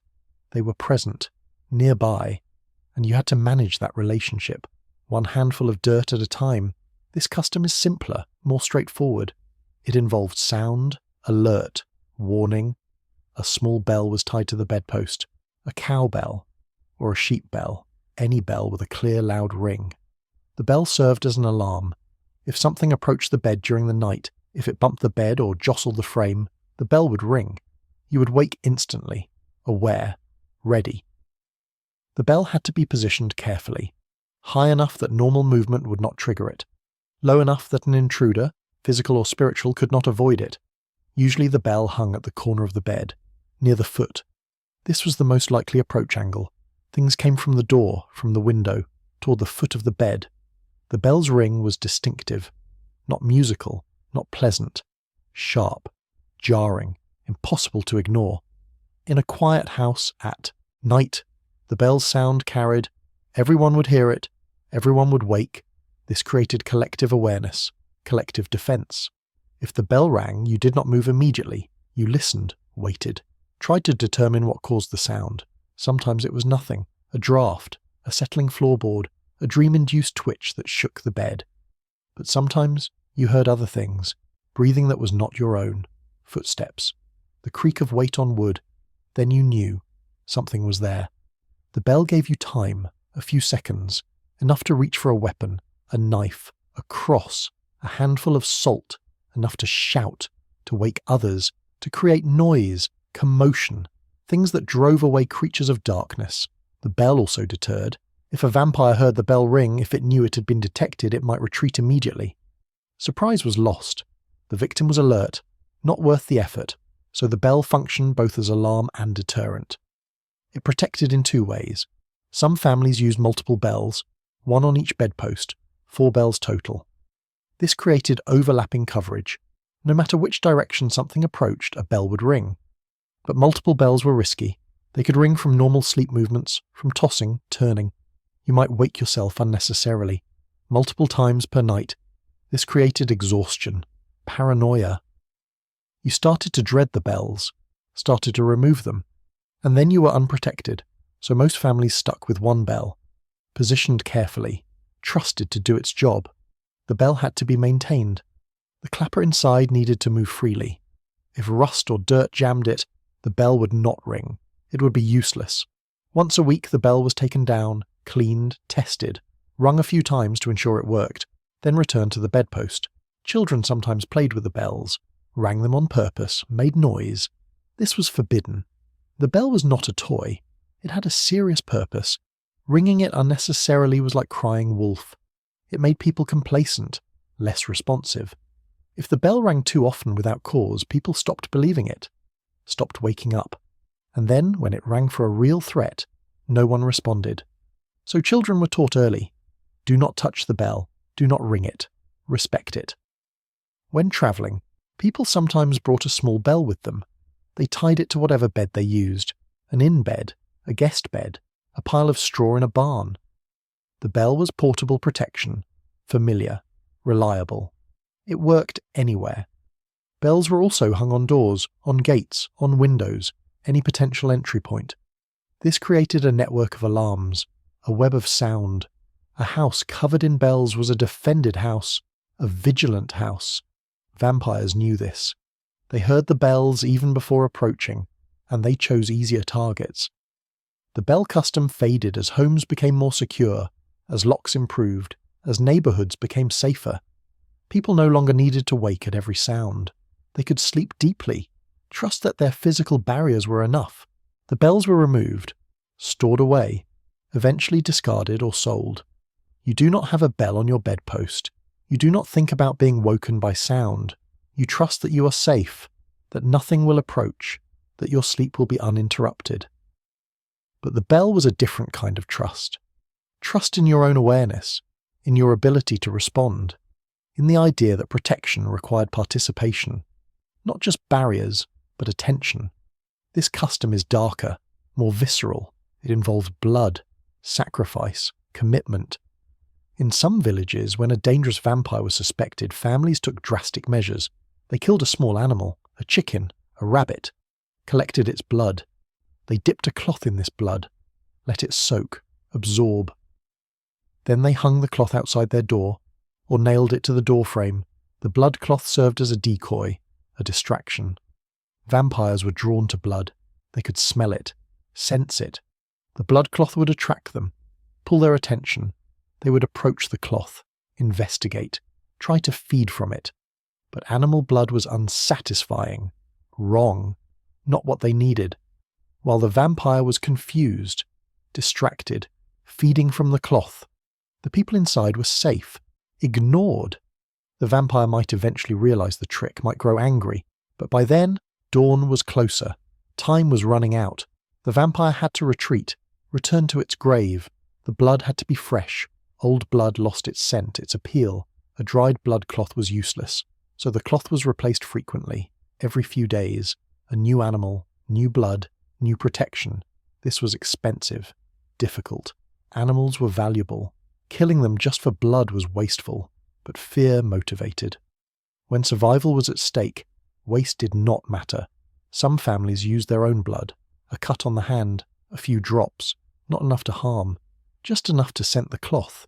Human blood was more powerful than animal blood, more attractive to vampires, but it was also more dangerous. If the vampire smelled your specific blood, it might fixate on you, remember you, hunt you specifically, even after the cloth was removed. So using your own blood was a gamble, high risk, high reward. The blood cloth had to be positioned correctly, not too close to the door. The vampire might break through, might enter while feeding, not too far either. The vampire might ignore it, might focus on the door instead. Usually the cloth was placed to the side, near the door but not blocking it, within reach but not in the way. The cloth was also blessed. Prayers were said over it, before the blood was applied, after it dried. This blessing confused the spiritual dynamics. Blood was life, death, sacrifice, but blessing made it holy, pure. The vampire was attracted and repelled simultaneously. This tension kept the vampire fixated, stuck, unable to move past, unable to ignore, a perfect trap. The blood cloth was never touched bare-handed. It was hung with sticks, removed with gloves, burned far from the house. Touching the blood cloth directly could transfer the vampire's attention to you. Mark you, your scent would mix with the blood. The vampire would associate you with the offering. Children were kept far away. They did not see the cloth, did not know about it. This was adult knowledge, adult responsibility. If a child saw the blood cloth, they might have nightmares, might become afraid, might refuse to sleep. Better to keep them ignorant, safe in their innocence. The bloodcloth custom was controversial. Some priests condemned it, called it pagan, barbaric, a mockery of Christ's sacrifice. But families continued, secretly, quietly, because it worked, or seemed to work, or at least provided comfort. When vampire fears faded, the bloodcloth custom ended quickly. People were embarrassed by it, did not talk about it, did not pass it down. It became forgotten knowledge, lost, except in a few old books, a few whispered stories. You would never hang a blood-soaked cloth outside your door. The idea is grotesque to you, unsanitary, disturbing. But the bloodcloth was desperation, pure desperation. When you believed something was hunting you, when you believed your family was at risk, you did whatever might help, even things that seemed wrong, even things that cost you. Earlier you learned about mirrors facing the wall, but there was another mirror custom, less known, more specific. Some people placed a small mirror under their bed, face up, reflecting the underside of the mattress. This mirror served as a trap. Vampires and spirits often entered rooms from below. They rose through floorboards, seeped up like fog, approached the bed from underneath. If they encountered a mirror while rising, they would see their own reflection, and they would be trapped. The logic was similar to the mirror on the wall belief. A reflection was a second self, a twin. When a vampire saw its reflection, it became confused, distracted. It would interact with the reflection, try to understand it, try to communicate with it, and while it was occupied, it would not attack the person sleeping above.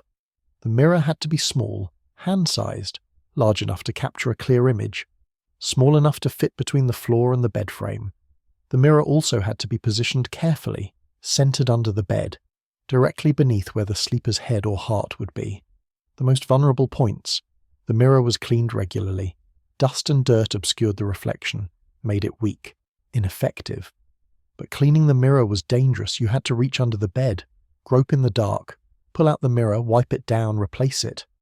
During this process, you were vulnerable. If a spirit was already trapped in the mirror, you might release it by disturbing the glass. It might escape, attach itself to you. So cleaning was done during the day, with prayers, with salt water nearby, just in case. Some people never cleaned the mirror. They just replaced it, slid the old mirror out, slid a new mirror in, quick, efficient, no risk. The old mirror was disposed of carefully, wrapped in cloth, buried, or thrown into running water, never broken. Breaking a mirror released whatever it held, created 7 years of bad luck, or worse. The mirror underbed custom was not widespread. It was practiced in specific regions, passed down in specific families. It never became universal. One reason was cost. Mirrors were expensive. Using one as a trap, hiding it under a bed, felt wasteful, extravagant. Only wealthier families could afford it, and even then, only the most fearful, the most cautious. Another reason was skepticism. Many people did not believe mirrors trapped spirits.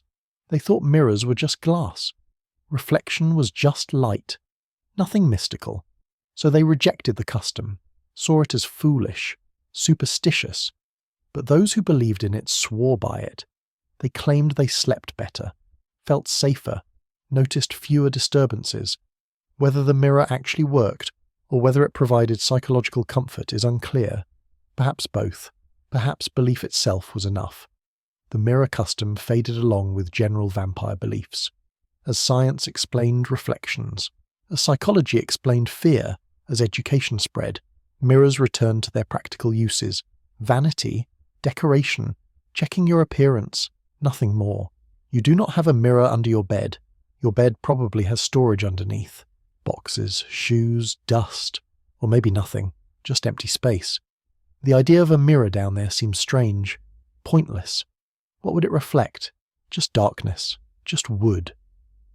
But the mirror was meant for something you could not see, something that did not follow the rules of light and physics, something that existed in a different layer of reality. And if you believed in that layer, the mirror made perfect sense. This custom is more about preparation, about knowledge, about defense through information. In many villages, someone kept a list, a record, the names of everyone who had died in the village, and how they died. This list was not morbid curiosity. It was practical, strategic. Certain types of death were believed to create vampires: violent death, suicide, death by disease, death without last rites. If someone died in one of these ways, their name went on a special section of the list, a warning section. Families would consult the list, check names, understand who might rise, who might pose a threat. If your neighbour's name was on the list, you watched their grave, you paid attention to their family, you offered extra prayers, you also took precautions, more garlic around your own home, salt at your threshold. You did not take chances. The list was updated constantly. Every death added, circumstances recorded, details noted. The person maintaining the list was usually the village elder or the priest, or a designated record keeper, someone trusted, someone literate. This person had authority. People came to them with questions, with concerns. They consulted the list, provided guidance. If there was a vampire scare, the list was referenced. Who had died recently? Who matched the profile? Who might be responsible? The list helped narrow suspects, focus efforts. Rather than digging up every grave, the village could target specific ones, the most likely, the most dangerous. This saved time, energy, resources. It also reduced desecration. Fewer bodies disturbed unnecessarily. The list included other information too: where the person was buried, what precautions were taken during burial, whether the body showed signs of vampirism before burial. Signs included unusual flexibility in death, lack of rigor mortis, blood at the mouth, open eyes, a peaceful expression. These signs suggested the person might not be fully dead, might be in transition, might rise later. When these signs appeared, extra measures were applied: stakes, stones on the chest, iron nails, mouth filled with salt, all recorded on the list. Families guarded the list carefully. It was valuable information, sensitive information. If enemies obtained it, they could use it, spread fear, make accusations. So the list was kept hidden, locked away, shown only when necessary. In some villages, the list was public, posted in the church. Everyone could see, everyone could know. This created transparency, accountability. No one could hide a suspicious death. No one could cover up a potential vampire. But it also created paranoia. Families whose members were on the list were watched, mistrusted, avoided. Children were taunted. Marriages were rejected. Jobs were denied. All because of a name on a list. This created social harm, division. But fear overrode compassion. Safety overrode fairness. The list custom faded as record-keeping became standardized, as death certificates became official, as causes of death were medically determined. The mystical reasons for death were replaced with medical ones. Disease had names, pathogens, treatments. Death was not mysterious. It was biological.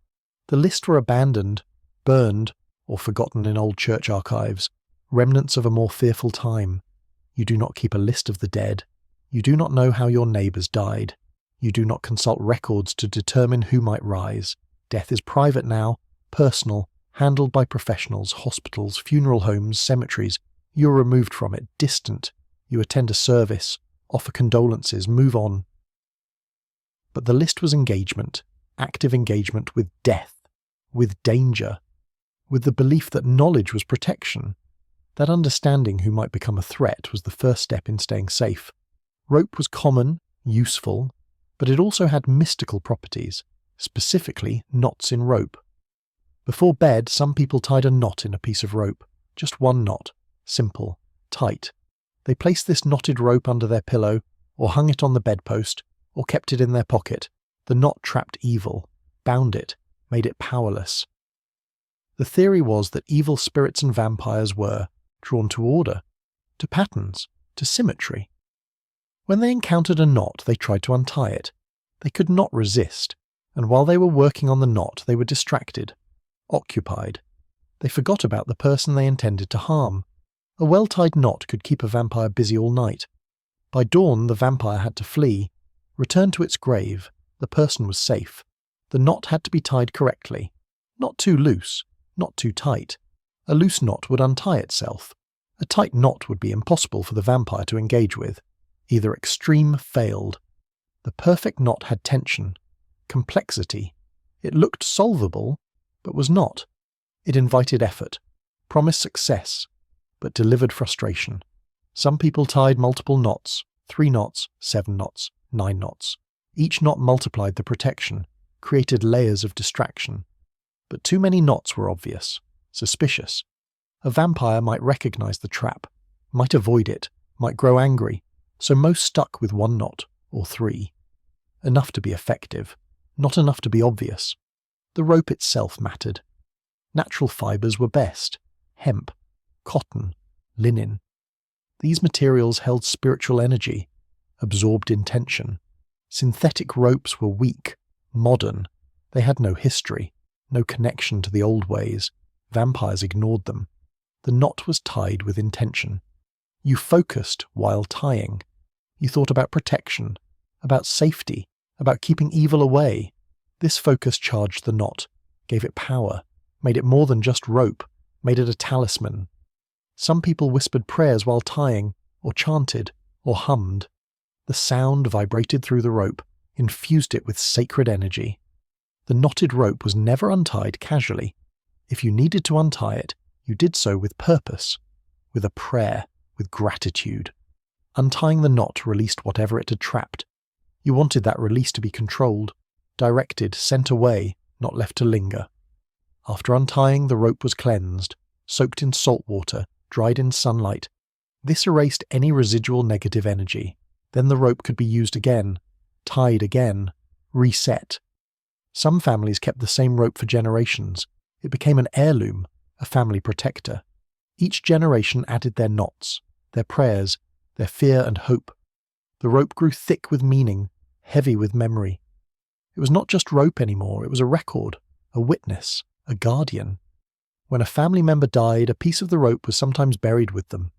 This provided protection in death, just as it had in life.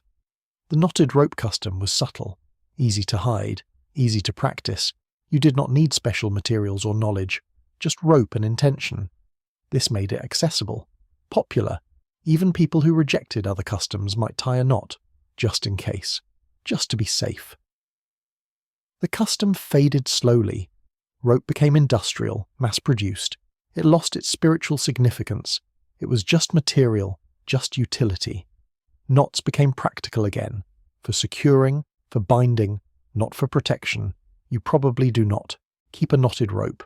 You do not tie knots with intention. You tie knots to hold things, to close things, to keep things together. But the knot was different once. It was a spell, a trap, a small magic that anyone could perform. And for a long time, people believed it worked. They slept easier knowing a knot was nearby, waiting, ready to confuse and delay anything that crept in the dark. Ash from the fireplace had power. It was the remains of fire, fire purified, destroyed, transformed. What remained was pure, clean, potent. Some families collected ash from their fireplace. They saved it in a bucket or a jar.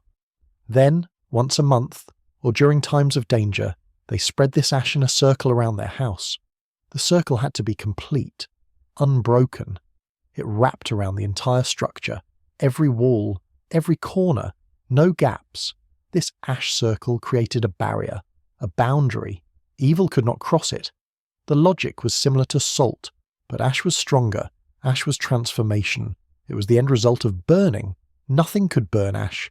It was already consumed, already pure. Vampires feared ash.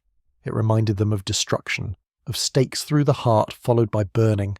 Ash was what remained of defeated vampires. It was death's final form. So the ash circle was not just protection. It was a warning, a message. This house knows. This house is prepared. This house will burn you. Creating the circle took time, effort. You had to walk the perimeter, pour the ash carefully, keep the line consistent.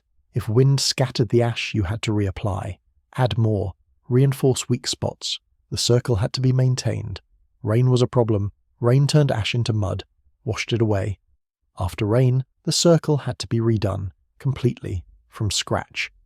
This made rainy seasons difficult, exhausting. You were constantly repairing, constantly working, but you could not stop, could not give up. The ash came from specific fires. Not just any fire, it had to be a fire that burned sacred wood. Oak, hawthorn, rowan, trees with protective properties. Ordinary firewood produced ordinary ash, weak ash, ash without power. So families were careful about what they burned. They collected sacred wood, dried it, burned it intentionally, for the ash, not just for heat. The ash could also be mixed with salt. This created a hybrid protection, the purity of salt, the transformation of ash. Together they were formidable. The mixture was spread the same way, in a circle, around the house, complete and unbroken. Some families added blessed water to the mixture. This turned it into a paste. The paste could be painted onto thresholds, onto door frames, onto windowsills. The paste dried hard, formed a crust. This crust lasted longer than loose ash, withstood weather better. But it was harder to repair. If a section cracked, the whole section had to be removed and reapplied. Children were sometimes allowed to help create the circle, under supervision. This taught them the custom, prepared them to do it themselves when they were older. But children had to be careful, serious. One gap, one mistake, and the protection failed.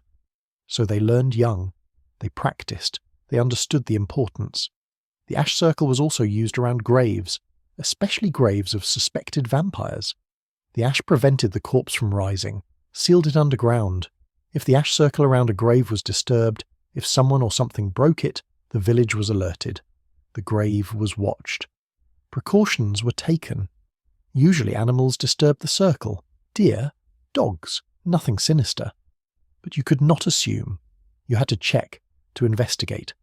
The ash circle custom faded as houses modernized, as concrete replaced dirt, as landscaping became decorative. You could not spread ash on a sidewalk on a paved path. It looked wrong, messy. Neighbors complained. So the circles disappeared. The custom ended. The ash was thrown away or used in gardens. Ordinary fertilizer, nothing more. You do not have an ash circle around your house. Your yard, if you have one, is grass or plants or pavement. Clean, maintained, normal. The idea of spreading ash seems bizarre, primitive, dirty. But the ash circle was care, deliberate care. It was work done to protect, to secure, to announce, we are vigilant. We will not be caught unaware. Rosemary was another protective plant, like garlic, like hawthorn. But rosemary was gentler, subtler. People placed a sprig of rosemary in their shoe before bed, just a small sprig. Fresh if possible, dried if not. The rosemary protected from below, from ground-level threats, from things that crawled, that moved low, that approached feet first. Vampires sometimes entered bodies through the feet, the soles. They pushed upward, travelled through the legs, into the torso, took control from within. But rosemary blocked this. Its scent confused the vampire, its essence repelled. The vampire could not enter, could not push through. The rosemary also grounded you, kept your spirit firmly in your body, prevented night wandering, prevented soul theft. Your feet were your connection to the earth. Literally, you walked on them, stood on them, they touched the ground. If your feet were protected, you were anchored, stable, secure. Rosemary had other associations too. Memory, remembrance, fidelity. These qualities reinforced protection. You remembered who you were. You remained faithful to yourself. You did not lose identity. The sprig had to touch skin, or at least be very close. A thick sock might block its effect, dilute its power, so people wore thin socks or no socks. They felt the rosemary against their soul, scratchy, prickly, uncomfortable. But discomfort was acceptable, minor, compared to the alternative. Children complained about the rosemary. It itched, it poked. They tried to remove it. Parents were firm, the rosemary stayed, no exceptions. Eventually children grew used to it, stopped noticing. The rosemary became part of sleeping, normal, expected. Travellers always carried rosemary. When sleeping in strange places, in unknown beds, the rosemary provided continuity, familiar protection. You took off your shoes, placed the rosemary inside, put the shoes beside the bed, went to sleep. Same ritual, anywhere. This consistency was comforting, even if the room was unfamiliar, even if you felt exposed. The rosemary was there, doing its job. Fresh rosemary was more effective than dried, but dried rosemary was easier to store, to carry, so most people used dried. They kept bundles of rosemary hanging in their homes, in the kitchen, in the bedroom, always available, always ready. When rosemary supplies ran low, gathering fresh sprigs was a priority. People walked to fields, to gardens, to anywhere rosemary grew. They picked carefully, politely. They left enough for the plant to survive, to continue growing, to provide for next time. Rosemary was sometimes blessed. A priest would bless bundles of it, distribute it to families. This amplified its protective properties. Blessed rosemary was saved for emergencies, for times of high risk, for nights when fear was especially strong. Ordinary rosemary was used routinely, every night. But blessed rosemary was special, reserved. The rosemary and shoe custom overlapped with other foot-related customs. The positioning of shoes, the direction they pointed. Together, these practices created layered protection. Your feet were vulnerable, multiple threats, multiple precautions. This made sense. The custom faded as shoes became more enclosed, more cushioned. There was no room for a sprig of rosemary inside a modern shoe, no way to keep it in place. Also, modern shoes were expensive, decorative. Rosemary would stain them, damage them. People chose fashion over protection. The rosemary moved to other locations, hung above doors, placed in sachets, used in cooking. Its protective role diminished, became symbolic, then forgotten. You do not put rosemary in your shoes. You probably do not own fresh rosemary unless you cook with it, and even then, it stays in the kitchen, nowhere near your feet. But rosemary once lived in shoes, travelled in pockets, stayed close to bodies, a green, fragrant guardian, working silently, asking nothing, just being present. Music had power, sound had power, certain melodies, certain rhythms. They shaped reality, influenced spirits. In some cultures, people sang before sleeping, not lullabies exactly, not prayers set to music, something in between. These songs were protective chants, repetitive, simple, easy to remember, easy to sing even when tired.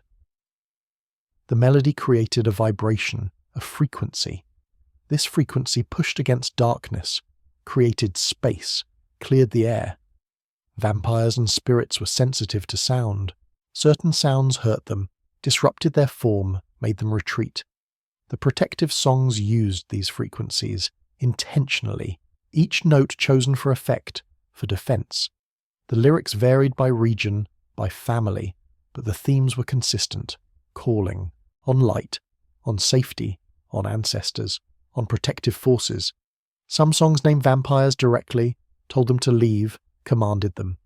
Others were subtler, spoke about daylight, about sunrise, about things vampires feared. The song had to be sung completely, from beginning to end. Skipping verses weakened it, made it ineffective. Usually the song was short, a few minutes, long enough to focus the mind. Not so long that exhaustion prevented completion. Entire families sang together sometimes, parents and children, all voices joining. The combined sound was stronger, more protective. It filled the house, covered every room. After singing there was silence, a moment of stillness. This silence was important. It sealed the protection, let the sound settle, take hold, then sleep. Knowing the song had done its work, children learned the song young, by listening, by joining in. By the time they were 5, they knew every word, every note. The song became automatic. They sang without thinking. The melody carried them into sleep. If you woke during the night, if you felt afraid, you could sing again, quietly, just a verse or two. This renewed the protection, calmed your fear. The song was never sung during the day, only at night, only before sleep. This kept it special, sacred, reserved for protection. Singing it during the day would dilute its power, make it ordinary, turn it into entertainment instead of defense. There were stories about people who forgot the song, who moved away, adopted new customs, stopped singing. These people sometimes suffered strange dreams, night visitors, unexplained exhaustion. When they returned to the song, when they remembered and resumed, the problem stopped. This reinforced the song's importance, its effectiveness. The song was passed down orally, not written. Writing it would trap it, make it static. The song needed to be alive, fluid, adapted by each generation.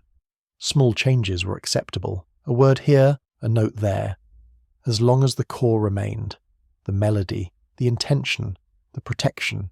Some regions had multiple songs, different songs for different threats, one for vampires, one for ghosts, one for nightmares, one for illness. Families chose which song to sing based on current fears, current risks. They rotated, varied, stayed flexible. The song custom declined with literacy, with written prayers, with recorded music. People started reading prayers instead of singing, playing music instead of creating it. The songs were forgotten, lost. Only a few were preserved, written down by folklorists, by scholars, captured before they disappeared completely. You do not sing before sleeping. You might listen to music, or podcasts, or white noise, but you do not create sound with your own voice. You do not shape the air with your own breath. The song was personal, active. You participated in your own protection. You did not just consume, you produced. You gave voice to your fear and your hope, and that voice, somehow, made a difference. This custom is simple but precise. Before lying down, before settling in, you knocked on the bedpost 3 times, firmly, deliberately. The 3 knocks announced your presence. They said, "This bed is occupied. This space is claimed. Stay away." The knocks also awakened the bed, made it aware, ready to protect its occupant. Beds were not just furniture. They were allies, partners in rest. But they needed to be activated, reminded of their role. The 3 knocks did this. Why 3 knocks specifically? 3 was a sacred number, a powerful number. Beginning, middle, end, past, present, future. Birth, life, death. 3 knocks invoked completeness, totality, finality. They created a boundary, a declaration. 2 knocks were incomplete. 4 knocks were excessive. 3 was perfect. The knocks had to be firm, not gentle taps, not hesitant touches. Real knocks, with intention, with force. The sound carried, echoed, filled the room, announced your claim. Vampires and spirits respected claims, respected ownership. If you claimed your bed properly, they would not contest it, would not try to share, would not intrude. But if you did not knock, if you just climbed in silently, the bed remained neutral, open, available. Something might join you. You might wake up cold, paralyzed, pressed down by weight you could not see. This was a bed that had not been claimed, a bed that something else had entered. The 3 knocks prevented this. Simple, quick, effective. Children were taught to knock, every night, without fail. Parents listened, made sure they heard 3 knocks. If they only heard 2, they called out, made the child knock again. The child learned. 3 knocks, always 3. Some people knocked on other things too. The doorframe, the wall, the floor. This extended the claim, announced occupation of the entire room. Not just the bed, but the bed was primary, most important. So at minimum, the bedpost was knocked. Travellers knocked on hotel beds, on guest beds, on any bed they used. The ritual travelled with them. Portable, reliable. Sometimes in very old hotels, in rooms with a history, the knocking felt especially important. You did not know who had slept there before, what had happened, what might linger. The 3 knocks cleared the space, reset it, made it yours for the night. The knocking also had a practical effect. It calmed you, gave you a sense of control, an action to perform, a ritual that marked transition from waking to sleeping. Rituals are psychologically powerful. They structure experience, provide comfort, reduce anxiety. So even if the 3 knocks did not actually repel vampires, they still served a purpose. They helped you relax, prepared you for rest. The 3 knock custom persisted longer than many others, because it was so simple, so quick, so unobtrusive. You could do it even if you felt silly, even if you did not fully believe. It cost nothing, took seconds. Why not? Eventually it faded into folklore, into superstition. People knocked on wood for luck. but they forgot about knocking on bedposts for protection. The two became confused, merged. The original purpose was lost. You do not knock on your bedpost. You probably do not even think about it. You just get into bed, lie down, close your eyes, no announcement, no claim, no ritual. But the 3 knocks were a threshold, a marker, a way of saying, I am here now. This is my space. I have claimed it. Respect that. And in a world where boundaries were unclear, where the living and the dead coexisted closely, such claims mattered. They protected. They preserved. They kept you separate from what should not be together. This custom has been mentioned before, but it deserves deeper exploration, because it was universal, practiced across continents, across cultures, with slight variations but the same core idea. When someone died, a coin was placed in their mouth, or on their eyes, or in their hand. This coin went into the grave with them.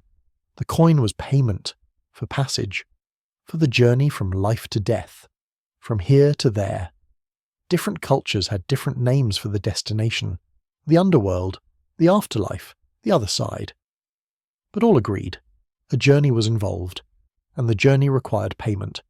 Without payment, the soul would be turned away, rejected, forced to wander, unable to enter, unable to rest. These rejected souls were dangerous, desperate. They would return to the living world, seek sustenance, feed on life force, become vampires. So the coin was insurance, a guarantee, a way to prevent the dead from returning. The coin had to be valuable enough to be accepted, but not so valuable that thieves would rob the grave. A silver coin was ideal. Copper was acceptable. Gold was risky. The placement mattered. In the mouth meant the soul carried it internally, intimately. It could not be lost or stolen. On the eyes meant the coin closed the eyes, kept them shut. This was important. Open eyes at death suggested the person was still seeing, still aware, still connected to the living world. Coins on the eyes sealed that connection, ended it, allowed proper transition. In the hand meant the coin could be offered, presented, handed over formally. This was respectful, polite, proper. Each placement had its advocates, its traditions. Families followed what their ancestors had done, what their region practiced. But the key was the coin existed, was present, was buried with the body. If a family was too poor to spare a coin, the community would provide one. This was a collective responsibility. Everyone's safety depended on proper burial, on preventing restless dead. So even the poorest were buried with coins, donated, gifted, given freely. There were stories about bodies buried without coins, either through poverty or neglect or accident. These bodies invariably rose, became vampires, terrorized the village. The only solution was exhumation, adding the coin retroactively, then reburying, hoping it was not too late. Sometimes it worked. The vampire stopped appearing. The problems ended. Sometimes it did not. The damage was done.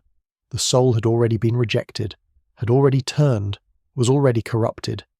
In those cases, more drastic measures were needed: stakes, fire, complete destruction. The coin custom persisted into modern times. Many funeral practices still include it. Symbolically, not literally. Coins are not buried anymore, but the idea remains. People speak of paying respects, offering tributes.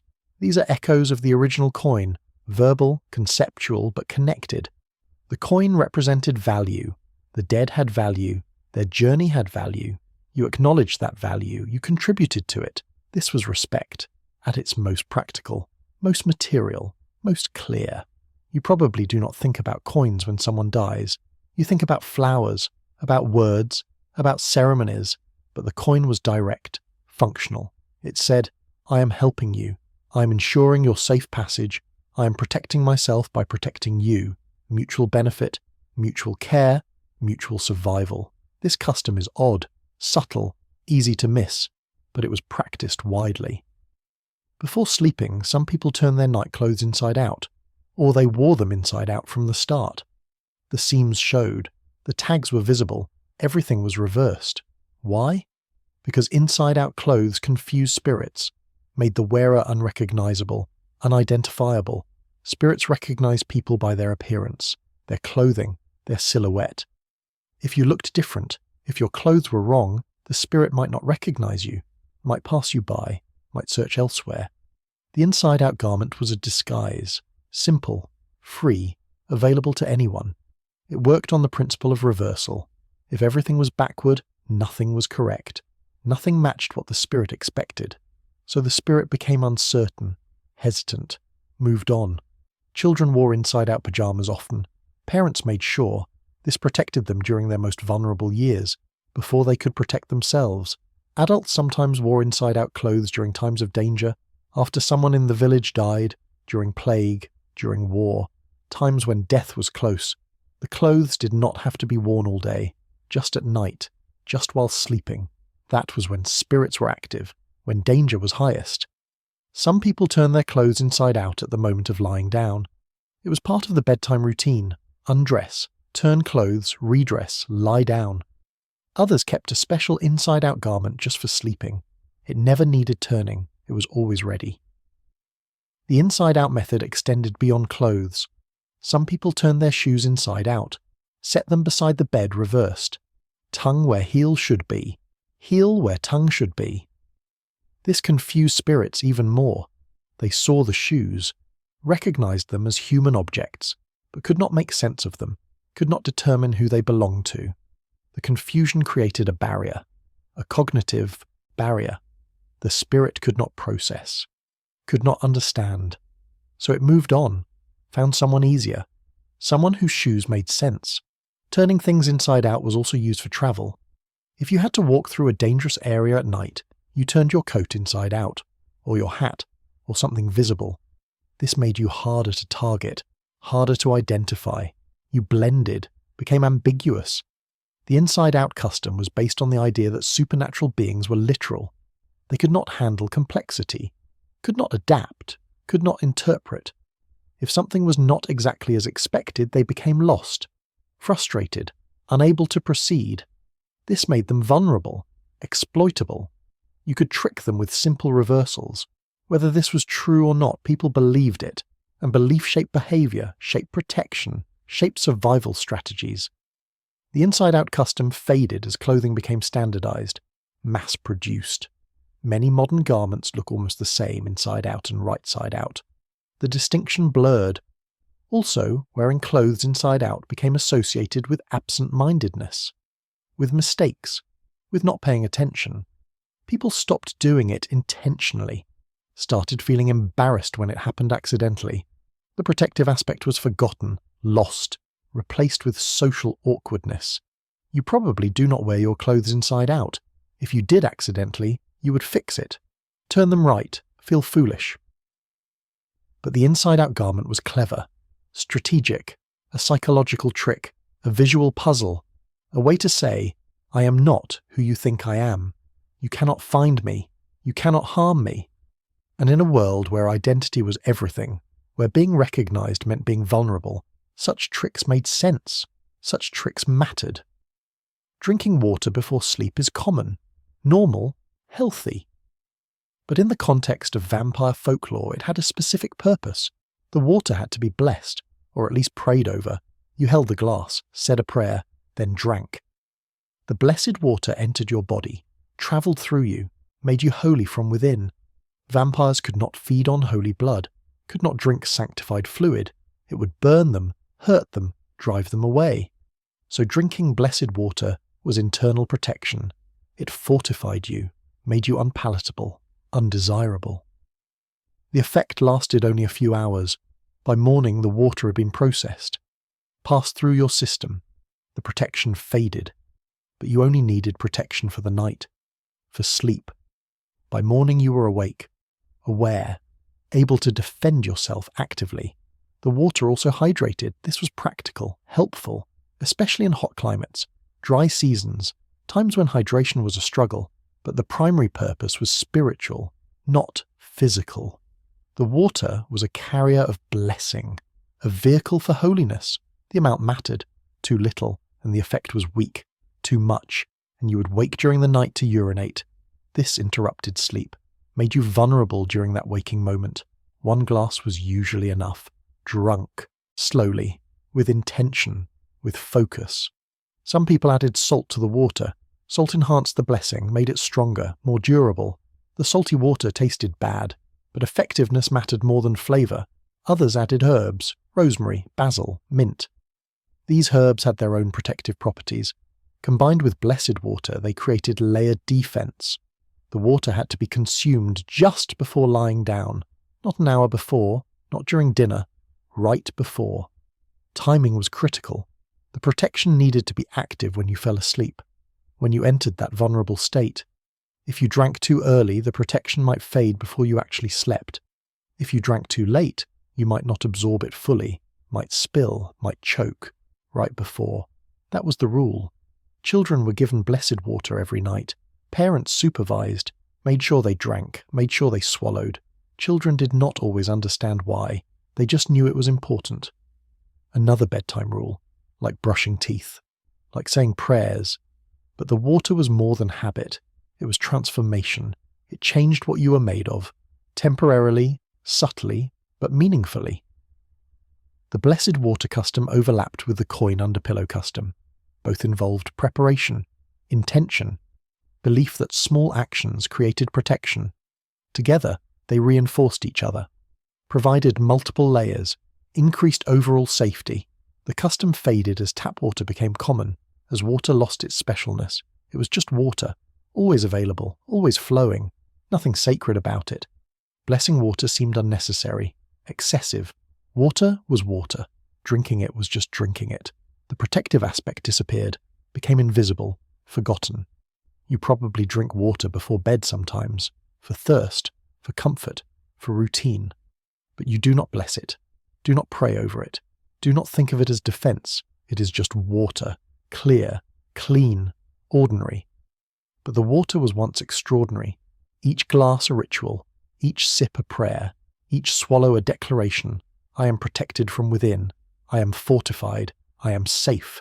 This custom is about timing, about choosing when to sleep, when to lie down, when to close your eyes. In many villages, people waited until full darkness before going to bed. Not twilight, not dusk, full night. This seems counterintuitive. You would think people would sleep earlier, before the dangerous hours began. But the logic was different. Vampires rose at dusk. They emerged during twilight, that in-between time when day became night. When light faded but darkness had not yet solidified. Twilight was transition, threshold, liminal, and liminal times were dangerous. That was when barriers weakened, when worlds overlapped. If you were asleep during twilight, you were vulnerable. Your soul was wandering, your body was unguarded, perfect target. But if you stayed awake through twilight, if you remained conscious and alert, you were protected. Awareness was defense. Once full darkness arrived, once night was established, the immediate danger passed. Vampires had already risen, had already left their graves. They were out, active, but they were also occupied, hunting elsewhere, focused on other targets. This was the safer time to sleep. Counterintuitively, after dark, not before. Families developed routines around this. Dinner was late, after sunset. Conversations continued into twilight. Stories, work, chores, anything to stay busy, stay awake. Children struggled. They were tired. They wanted to sleep. Parents distracted them, kept them engaged, played games, told stories. Finally, when full darkness arrived, when stars were visible and night was complete, then bedtime began. Then it was safe to lie down, to close eyes, to sleep. This created late nights, short sleep, exhaustion. But fear overrode comfort. Safety overrode rest. In summer, when days were long and twilight extended, this meant staying up very late, midnight or later, before full darkness. In winter, when twilight came early, bedtime could be earlier, but still you waited, always waited, for full dark. The waiting was communal. Villages stayed active through twilight. Fires burned, people gathered, safety in numbers, visibility. Once night solidified, people dispersed, went home, went to bed. But together, they had passed through the dangerous time. This custom-shaped culture, social patterns, daily rhythms, everything organized around avoiding twilight sleep. The waiting custom faded as artificial light spread. Gas lamps, electric lights. Twilight lost its danger.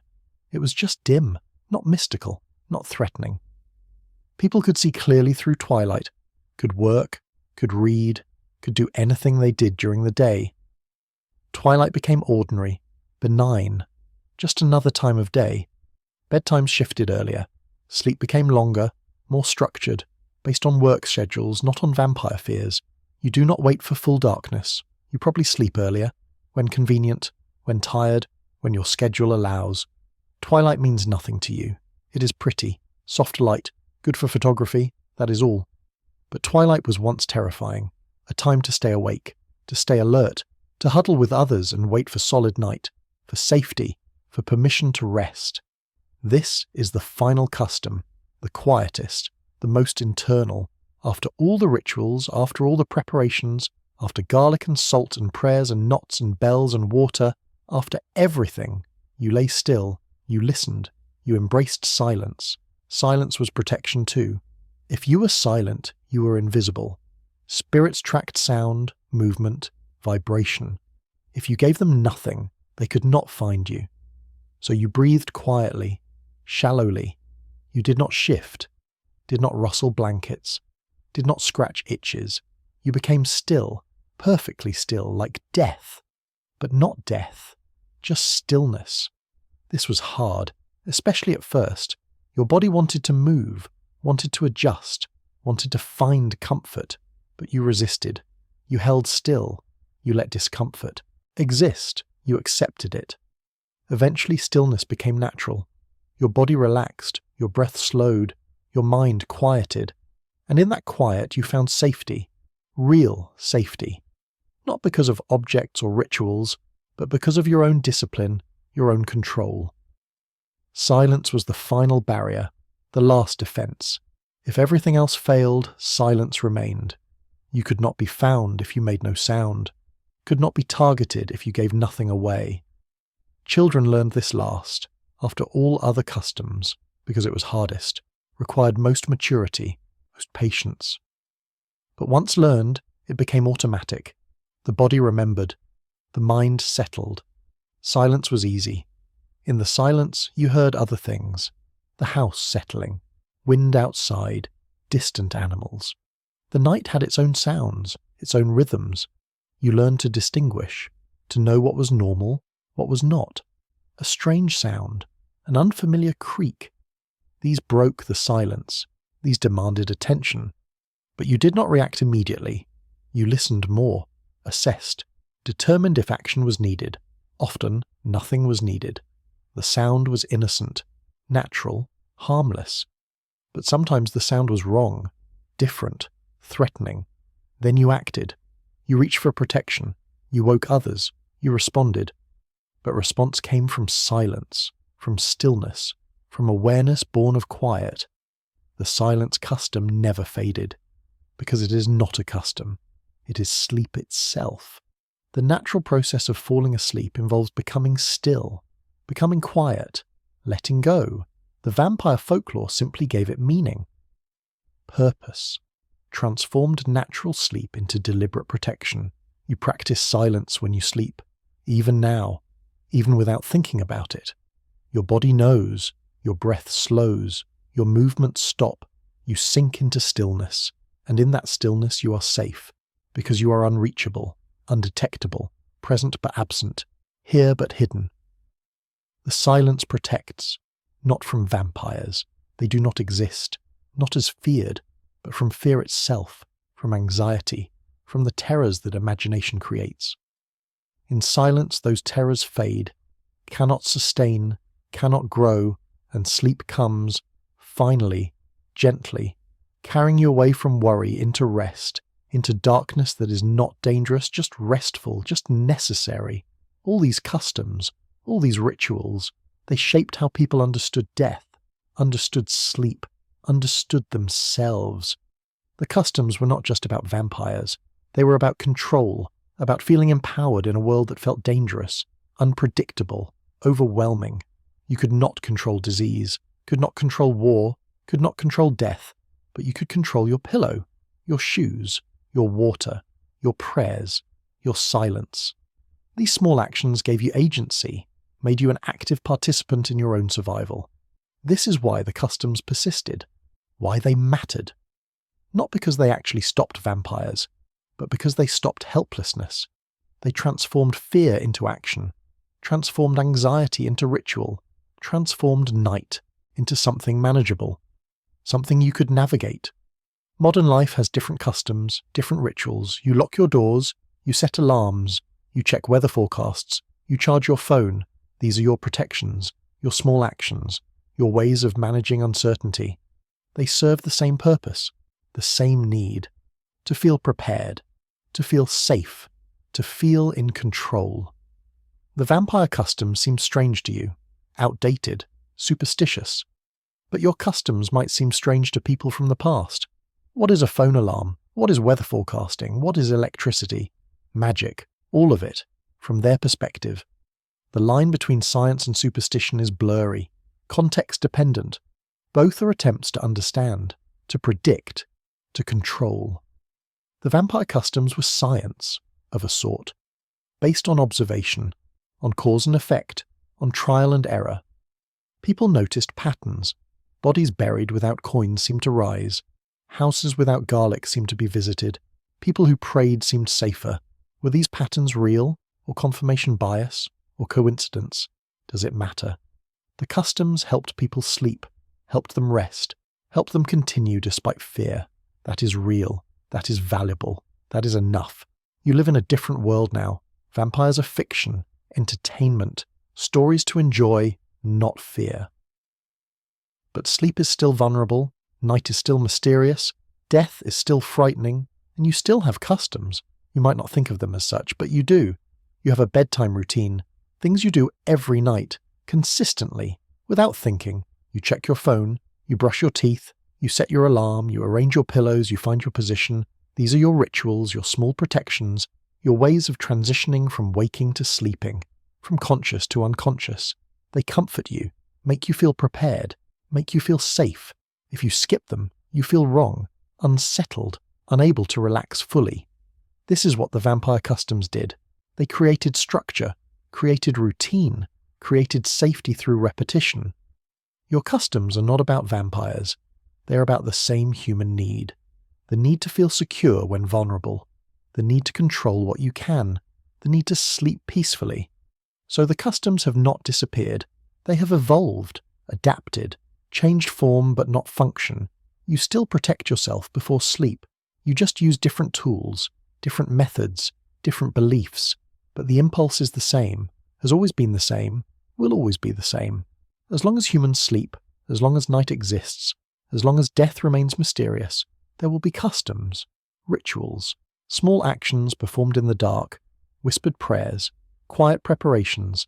These customs connect you to the past, to all the people who lay down in the dark and hoped to wake up, who feared the night and created ways to survive it. You are not so different from them. Your fears have different names, your protections have different forms, but you are the same, human, vulnerable, hopeful, determined to rest despite fear, determined to wake despite darkness, and that determination is its own protection, its own custom, its own ritual. You close your eyes, you let go. You trust that morning will come, and it does, every time, so far, always. This is the final custom, the most important, the most powerful. Trust in the cycle, in the rhythm, in the return of light. Trust that sleep is safe, that night will end, that you will wake. This trust is learned, built, reinforced by experience, by every morning that arrives, by every night that passes without harm. The vampire customs were ways of building that trust, of reinforcing it, of making it tangible, visible, actionable. Your customs do the same, in your own way, in your own time, and so you sleep, as they slept, as humans have always slept, protected by belief, by ritual, by the small brave act of closing your eyes in the dark. Your eyes are heavy now, your breath is slow, your body has sunk deep into your bed. The customs have been shared, the stories have been told, The strange nightly habits that created vampire folklore have been explored, understood, contextualized. You have walked through old villages, seen old houses, witnessed old fears, and perhaps you understand them better now. Perhaps you see how fear creates meaning, how vulnerability creates ritual, how darkness creates light. The vampires were never real, not as imagined, not as feared, but the fear was real. The need for protection was real, the customs were real, and they served their purpose. They helped people sleep, they helped people cope, they helped people survive in a world that felt dangerous and dark and full of death. You live in a different world, but you still need customs, still need rituals, still need ways to transition into sleep, into vulnerability, into the small death that is unconsciousness. So you practice your own customs, and they protect you, and you sleep. And this is enough. This has always been enough. The night is quiet around you. The darkness is complete, but it is just darkness, just the absence of light, nothing more. There are no vampires, no spirits, no wandering dead, just you, and your breath, and your bed, and that is safe, that is peaceful, that is exactly as it should be. So sleep now. Let go. Trust the darkness. Trust the silence. Trust that morning will come, and it will. It always does. Sleep well.